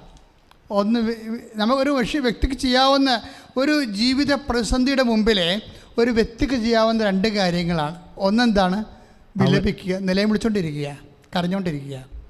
ഒരു ജീവിത പ്രതിസന്ധി, ഇപ്പോൾ രോഗമാകാം, ക്ഷീണമാകാം, അല്ലെങ്കിൽ ജീവിതത്തിൽ ഒറ്റപ്പെട്ടു പോയ അവസ്ഥയാകാം, ഭർത്താവ് മരിച്ച അവസ്ഥയാകാം, ഭാര്യ മരിച്ച അവസ്ഥയാകാം, കുഞ്ഞുങ്ങൾ അബോർട്ട് ചെയ്ത അവസ്ഥയാകാം, ഉള്ള കല്യാണം പോയ അവസ്ഥയാകാം, അല്ലെങ്കിൽ ഡൈവേഴ്സായ അവസ്ഥയാകാം. Whatever be the situations, ഒരു വ്യക്തിക്ക് ചെയ്യാവുന്ന കാര്യങ്ങൾ എന്താണ്? ഒന്നെങ്കിൽ വിലപിക്കാം. എന്തുമാത്രം ഞാൻ സ്നേഹിച്ചതാണ്, എന്തുമാത്രം ഞാൻ എൻ്റെ കയ്യിലെ വളവരെ ഊരിക്കൊടുത്ത് പണയം വെച്ച് കൊടുത്തതാണ്, എന്നിട്ട് എന്നോട് ഇങ്ങനെ ചെയ്തല്ല. അവർക്ക് ലെമൻറ്റേഷൻ നടത്താൻ പറ്റും, വിലപിക്കാൻ പറ്റും. ഒരു വ്യക്തിക്ക് നഷ്ടപ്പെട്ടു പോയാൽ, ശരി പറയാം, മരിക്കുമ്പോൾ ഇപ്പം ഞങ്ങളൊക്കെ പണിയെടുക്കാൻ പോകുമ്പോൾ എനിക്ക് ഭയങ്കര സങ്കടമാണ്. കാര്യം സഹിക്കാൻ പറ്റാത്ത സിറ്റുവേഷൻസാണ് അവിടെ ഉള്ളത് മുഴുവനും. അപ്പോൾ ചിലരൊക്കെ ഇങ്ങനെ കരഞ്ഞുകൊണ്ട് ചോദിക്കും, പോവുകയാണോ, എന്നെയും വിട്ട് പോവുകയാണോ എന്നൊക്കെ ചോദിക്കുമ്പോഴേ നമ്മുടെ കണ്ണ് നിറഞ്ഞു പോകും. പക്ഷേ കുറച്ച് കഴിയുമ്പോൾ അവരതിൽ നിന്ന് റിലീവ്ഡ് ആവും. അത് ഞാൻ കണ്ടിട്ടുണ്ട്. ഇപ്പോൾ ഞാൻ പണ്ട് കൊച്ചച്ഛനായിരുന്ന കാലത്തൊക്കെ ഇത് വെക്കുമ്പോൾ ഞാൻ ദൈവമേ, എന്നും കൊന്ന് ഇവിടെ ജീവിതം ഇങ്ങനെ തന്നെ ആയിരിക്കുമല്ലേ ഇനിയെന്നും. പക്ഷേ 2 മാസം കഴിയുമ്പോൾ അവർ റിലീവ്ഡ് ആവില്ല, അത് നിരാശ. പക്ഷേ അതല്ല പ്രശ്നം. ഇങ്ങനെയൊക്കെയുള്ള സിറ്റുവേഷൻസ് ഉണ്ടായാൽ ഒരു വിശ്വാസി കൈവരിക്കേണ്ട, ഒരു വിശ്വാസി ആരാണ്, ഒരു ദാസി ആരാണ് നിങ്ങൾ അറിയണം. ദാസിയുടെ ഗുണങ്ങൾ എന്താണ്? അല്ലെങ്കിൽ ദാസൻ്റെ ഗുണമുണ്ട്, അവൻ വിലപിക്കത്തില്ല. എന്ന് വെച്ച് കഴിഞ്ഞാൽ എന്താ, ഇപ്പം പരിശുദ്ധ അമ്മയുടെ കാര്യം തന്നെ എടുക്കുക. അമ്മയ്ക്ക് ഈ തണുപ്പുള്ള രാത്രി, അതായത് കഠിനമായ ശരീരം കുത്തിത്തുളച്ച് കയറുന്ന തണുപ്പുള്ള രാത്രി, ഈ ചാണകത്തിൻ്റെയും മൂത്രത്തിൻ്റെയും മണവും കേട്ട് ആരും നോക്കാനും തിരക്കാനും ഇല്ലാതെ ഈ നിസ്സഹായനായി ഒരു വീട് പോലും, ഒരു ചാർത്ത് പോലും ഒപ്പിച്ച് തൻ്റെ ഭാര്യയ്ക്ക് പ്രസവിക്കാൻ കൊടുക്കാൻ പറ്റാതെ നിസ്സഹായനായിട്ട് ഇങ്ങനെ ആവശ്യപ്പെടാതെ നിൽക്കുമ്പോൾ ആരാണ് കരയാത്തത്? ആരും കരഞ്ഞു പോകും. വെറുതെ കുത്തിയിരുന്ന് പ്രസവിച്ചുകൊണ്ടിരുന്ന് നിലവിളിച്ചുകൊണ്ടിരിക്കും. ഞാൻ ഒത്തിരി പേരെ കണ്ടിട്ടുണ്ട്. ഭർത്താക്കന്മാർ കള്ളുകുടിയന്മാരായിട്ട് ആശുപത്രി കൊണ്ട് ആക്കിയിട്ട് 3 ദിവസമായിട്ട് കിടക്കാതെ വരുമ്പോഴേ നമ്മൾ ആ വാർഡിൽ പ്രാർത്ഥിക്കാൻ വേണ്ടി ചെല്ലുമ്പോൾ നമ്മളോട് പറയാം, അച്ഛാ ഇത് പെറ്റതിന് മുമ്പേ വന്നില്ല, പെറ്റിട്ട് ഇപ്പം 5 ദിവസമായി, അമ്മായിയമ്മ കൂടെ ഉണ്ട്, എന്നുവെച്ചാൽ ഭാര്യയുടെ അമ്മ കൂടെ ഉണ്ട്, അവർ മാത്രമേ ഉള്ളൂ, മരുമകൻ വന്നില്ല. അവൻ വെള്ളത്തിൻ്റെ പുറമോ അല്ലെങ്കിൽ തോന്നിവാസത്തിലോ ആണ്. പക്ഷേ ആ കൊച്ചിനെ കണ്ട മുഖം പോലും കാണാൻ വന്നില്ല എന്ന് പറയുമ്പോൾ അത് തന്നെയാണ് അവർ പറയുന്നത്. അച്ഛാ ഈ കുഞ്ഞിൻ്റെ മുഖം അപ്പോൾ അമ്മായിയമ്മ നമ്മളോട് പറയും, അച്ഛാ ഈ കുഞ്ഞിൻ്റെ മുഖം പോലും കാണാൻ അവൻ വന്നില്ല അച്ഛാ എന്ന് പറയുമ്പോൾ അമ്മായിയമ്മ നിലവിളിക്കും. ഇതാണ് നിലവിളിക്കുക, വിലപിക്കുക എന്ന് പറയുന്നത്. മകൾ മാത്രമല്ല, പക്ഷേ ആ സിറ്റുവേഷൻ ഭയങ്കര സങ്കടകരമാണേ. കാര്യം കെട്ടിച്ച് വിട്ടിട്ട് ഗർഭിണിയായിട്ട് വീട്ടിൽ വന്ന് വീട്ടിൽ തിരക്കാതെ ഇരുന്നിട്ട് അവസാനം നമ്മൾ ആശുപത്രി കൊണ്ടുവന്ന് ആശുപത്രി ആ കുഞ്ഞിൻ്റെ മുഖം പോലും കാണാൻ പറ്റാത്ത അത്ര കഠോരമായ ദുഷ്ടന്മാർ ഞാൻ പറഞ്ഞത് കെട്ടാൻ നിൽക്കുന്നതാണ്. ചില ആൾക്കാർ കെട്ടിപ്പാപികളായിട്ടുള്ള ആൾക്കാരുണ്ട്. അവർ കല്യാണം കഴിക്കാതിരുന്നെങ്കിൽ അവർ വിശുദ്ധരായി ജീവിച്ചേരാം. കാര്യം കെട്ടാൻ യോഗ്യതയില്ലാത്തവൻ. അപ്പം ഞങ്ങൾക്കൊക്കെ എന്താ വിളി കിട്ടിയപ്പോൾ കെട്ടാൻ യോഗ്യതയില്ലെന്ന് മനസ്സിലായി, ഞങ്ങൾ കല്യാണം കഴിക്കില്ല, കർത്താവിനെ സ്വീകരിച്ചു. അതെന്താണ്? ആ വിളിയുടെ കാലത്ത് ഞങ്ങളത് തിരിച്ചറിഞ്ഞതാണത്. പിന്നീട് അതിനെ പരിപുഷ്പിച്ചുകൊണ്ട് വന്നതാണ്. ഇന്നും എന്ത് പറ്റണ്? എത്രയോ സന്തോഷമായിട്ട് എത്ര രോഗങ്ങൾ വന്ന് ക്രിസ്മസ് പോലും ഇല്ല ജീവിതത്തിൽ, പക്ഷെ നമുക്ക് പ്രശ്നങ്ങളൊന്നുമില്ല. ക്രിസ്മസിൻ്റെ ദിവസമൊക്കെ 6 രോഗങ്ങളായിട്ടാണ് എനിക്ക് അവസ്ഥ, 4 രോഗങ്ങൾ. എന്നിട്ട് ആരോഗ്യം പരാതി പറഞ്ഞു. അതെന്താ കാര്യം? ഈ അമ്മയെടുക്കുന്ന പഠിച്ചതാണ്. അമ്മ എന്താ ചെയ്യണത്? ഈ പാതിരാത്രിക്ക് ഒരു മനുഷ്യൻ പോലും വരണില്ല, തിരക്കണില്ല, മനുഷ്യപ്പറ്റില്ല, ആരും അന്വേഷിച്ച് വരണില്ല. ഞാൻ ബെത്ലഹേമിൽ പോയി അമ്മ പെറ്റുകിടന്ന സ്ഥലം കണ്ടത്, അവിടെ ഒരു കുത്തിയിരുന്ന് ഈ കൊന്തയിലെ ആളാണ്. അപ്പം ഞാനിപ്പോൾ ഈ ബെത്ലഹേമിലേക്ക് ഞാൻ നോക്കുമ്പോഴും നമ്മളുടെ കറക്റ്റ് ഇതാണ്, എന്താ ഹൈ റേഞ്ചിലുള്ള സ്ഥലമുണ്ടല്ലോ നമ്മളെല്ലാവരും ആൾക്കാരൊക്കെ പോകുന്നത്, ഞാൻ മറന്നു സ്ഥലം. അതുപോലെ നല്ല പച്ചപ്പുല്ലിങ്ങനെ പിരിച്ച് നല്ല തണുത്ത പ്രകൃതിയാണ് അവിടെ. അപ്പോൾ വാഗമണ്ണ് പോലെ തന്നെ ഈ സ്ഥലം ഇങ്ങനെ ബെത്ലഹേം, ഞാനിങ്ങനെ ബെത്ലഹേമിന് ഈ പുൽക്കൂട്ട് അമ്മയുടെ ആ പാറയുടെ വലിയൊരു പാറയാണ്, പാറയുടെ ഉള്ളിലാണ് ഈ കാലികളെ സൂക്ഷിക്കുന്നത്. അവിടെയാണ് ചരിത്രപരമായിട്ട് പാരമ്പര്യത്തിൽ അമ്മ തിരുപ്പിറവി നടന്ന സംഭവം. നമ്മളവിടെ കൊന്തയിലിട്ട് പുറത്തോട്ടിറങ്ങി നോക്കുമ്പോൾ വാഗമൺ പോലെ ഇരിക്കും. എന്താണ്? എല്ലായിടത്തും നല്ല തണുത്ത പച്ചപ്പുള്ള പുല്ല് ഇങ്ങനെ കിലോമീറ്ററോളം ഇങ്ങനെ ഒരു മലയടിവാരത്തിലേക്ക് ഇങ്ങനെ ഇറങ്ങിക്കിടക്കുകയാണ്. അപ്പോൾ പണ്ടും ഇത് തന്നെയാണ് അവസ്ഥ. ആ പ്രദേശത്ത് അന്നും ഇല്ല മനുഷ്യർ, ഇന്നും ഇല്ല മനുഷ്യർ. വിജനമായ സ്ഥലമാണ്. ഈ വിജനമായ സ്ഥലത്ത് അകപ്പെട്ടു പോയിട്ട്, കാലികളുടെ ഇടയിൽ അകപ്പെട്ടു പോയിട്ട് അവൾ കരഞ്ഞില്ല. അതാണ് സംഭവം. കാര്യം അതിന് പ്രാകൃതരായ മനുഷ്യരെയാണ് കാണുന്നത്. ആരെ കാണുന്നത്? ഇടയന്മാരെ കാണുകയാണ്. കരയാനുള്ള എല്ലാ വകുപ്പും അവിടെ ഉണ്ട്. ഭർത്താവിനെ നിങ്ങളെ കല്യാണം കഴിച്ചതിന് ശേഷം, നിങ്ങളെ പെറ്റതിന് ശേഷം 1 മാസം കഴിഞ്ഞിട്ടും അല്ലെങ്കിൽ ഒരാഴ്ച കഴിഞ്ഞിട്ടും ഹസ്ബൻഡ് വന്നില്ല, അല്ലെങ്കിൽ ഹസ്ബൻഡ് വീട്ടിൽ നിന്ന് ആരും വന്നില്ലെന്ന് പറഞ്ഞാൽ ദൈവമേ, നിന്നെ ദാസിയാകാൻ ദൈവം വിളിക്കുന്നു, നീ കരയരുത്. വിശ്വാസിയാണെങ്കിൽ അല്ലെങ്കിൽ അവിശ്വാസിയാണെങ്കിൽ നീ വാരി വലിച്ച് നിലവിളിച്ച ഒരു പ്രശ്നമില്ല. പക്ഷേ നിനക്ക് കിട്ടിയ പാഠം എന്താണ്? തിരിഞ്ഞു നോക്കാൻ അറിയില്ല. ഇനി ഔഷധപിതാവ് ഉണ്ടെങ്കിൽ തന്നെ ഒരു ചാർത്ത് കാണിച്ചു കൊടുക്കാനും തരപ്പെടുത്തിയെടുക്കാനുമുള്ള കഴിവില്ല. ദൈവം ചില മനുഷ്യരുടെ കഴിവ് തക്ക സമയത്ത് എടുത്തു കളയും. വലിയ കഴിവുള്ള മനുഷ്യനാണ്, പറഞ്ഞിട്ട് വല്ല കാര്യമുണ്ടോ? ഒരു പരിചയമില്ലാത്ത രാജ്യത്ത് അമ്മയും കുഞ്ഞിനെ കൊണ്ടുപോയി വേറെയും കൂലിയില്ലാത്ത കാലത്ത് 2 കൊല്ലം താമസിച്ച ആളാണ് ഔഷധപിതാവ്. കഴിവില്ലാഞ്ഞിട്ടാണോ? കഴിവുള്ള മനുഷ്യനാണ്. പക്ഷേ ദൈവം ചിലരുടെ കഴിവെടുത്ത് ചില സമയത്ത് എടുത്തു കളയും. അത് നിങ്ങൾ തിരിച്ചറിയണം, അല്ല മാർഗ്ഗമില്ല. നിൻ്റെ ഭർത്താവിനെ നിന്നെ നോക്കാനും തിരക്കാനും അന്വേഷിക്കാനും ഒക്കെ കഴിവുണ്ടേ, പക്ഷെ ചില സമയത്ത് ആ ഓർമ്മ കിട്ടത്തില്ല. എന്ത് ചെയ്യാനാ? അല്ലെങ്കിൽ അയാൾ ചെയ്തിട്ടൊന്നും ഒക്കത്തില്ല. അയാൾ ചെയ്യും, പക്ഷെ ഒക്കത്തില്ല. പല വേലകളും പല പരിപാടിയൊക്കെ ചെയ്തിട്ടുണ്ട്, പക്ഷെ ഒന്നും ഒക്കണില്ല. എല്ലാ വലിയ കഴിവുള്ള മനുഷ്യർക്ക് ചില സമയത്ത് എല്ലാ കഴിവുകളും നഷ്ടപ്പെട്ട പോലെ വരും. ഔഷധപിതാവ് വലിയ കഴിവുള്ള മനുഷ്യനായിരുന്നു. ഒറ്റയ്ക്ക് അമ്മയും കുഞ്ഞിനെയും ചോരക്കുഞ്ഞിനെയും കൊണ്ട് വേറെ ഒരു രാജ്യത്ത് പോയി. അത് വെറുതെ പെരുന്നാളിന് പോയതല്ല. ഊരിപ്പിടിച്ച വാളുമായി ഹെറോദസിൻ്റെ പട്ടാളക്കാർ പുറകെ വരുമ്പോൾ മുമ്പേ വീണ് ജീവനം കൊണ്ട് ഓടുകയാണ്. അങ്ങനെ ഓടിപ്പോയി അന്യരാജ്യത്ത് ഈ അമ്മയും കുഞ്ഞിനെയും 2 കൊല്ലം താമസിപ്പിക്കാനുള്ള ചങ്കൂറ്റം ഉണ്ടായിരുന്ന മനുഷ്യനാണ്. പക്ഷേ ഈ രാത്രി ചങ്കൂറ്റം പോയി. പെറ്റ ദിവസം ചങ്കൂറ്റം പോയി. ഒരു വീട് പോലും കാണിച്ചു കൊടുക്കാൻ പറ്റണില്ല. ദൈവവേദനേ, നിനക്ക് നിൻ്റെ പണം, നിൻ്റെ ശക്തി, നിൻ്റെ സ്വാധീനം ചില സമയത്ത് വർക്കൗട്ട് ചെയ്യത്തില്ല. അപ്പോൾ നിനക്ക് കരയാൻ മാത്രമേ പറ്റത്തുള്ളൂ. പക്ഷേ അമ്മ നിന്നോട് പറയുന്നു, അപ്പോഴും നീ കരയരുത് മോളെ. എന്താണ്? അപ്പനറിയാതെ ഒന്നും സംഭവിക്കത്തില്ല. ശ്രുതികട്ടെ, ശ്രുതികട്ടെ.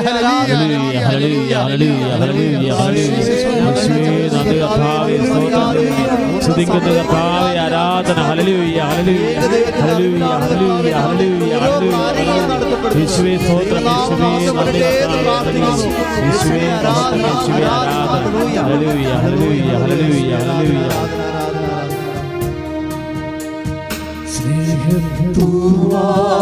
കൊണ്ടു തുടയ്ക്കാം എന്റെ ഈശോയെ പൂമുഖം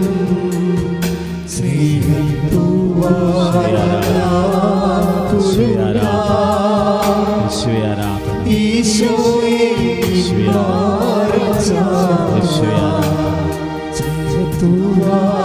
കൊണ്ടു തുടയ്ക്കാം എന്റെ ഈശോയെ പൂമുഖം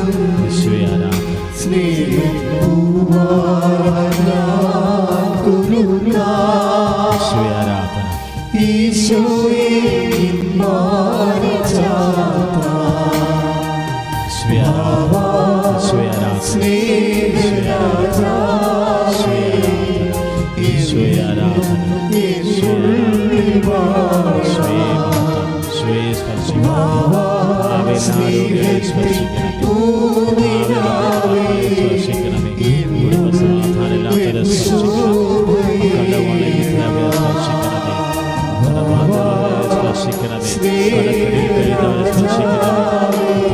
നഷ്ടപ്പെട്ടവരെ സ്പർശിക്കണമേ.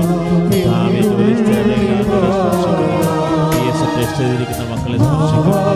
ജപ്തി നടപടികളെ സ്പർശിക്കണമേ. വാരിശം കൊടുത്തിട്ടുള്ള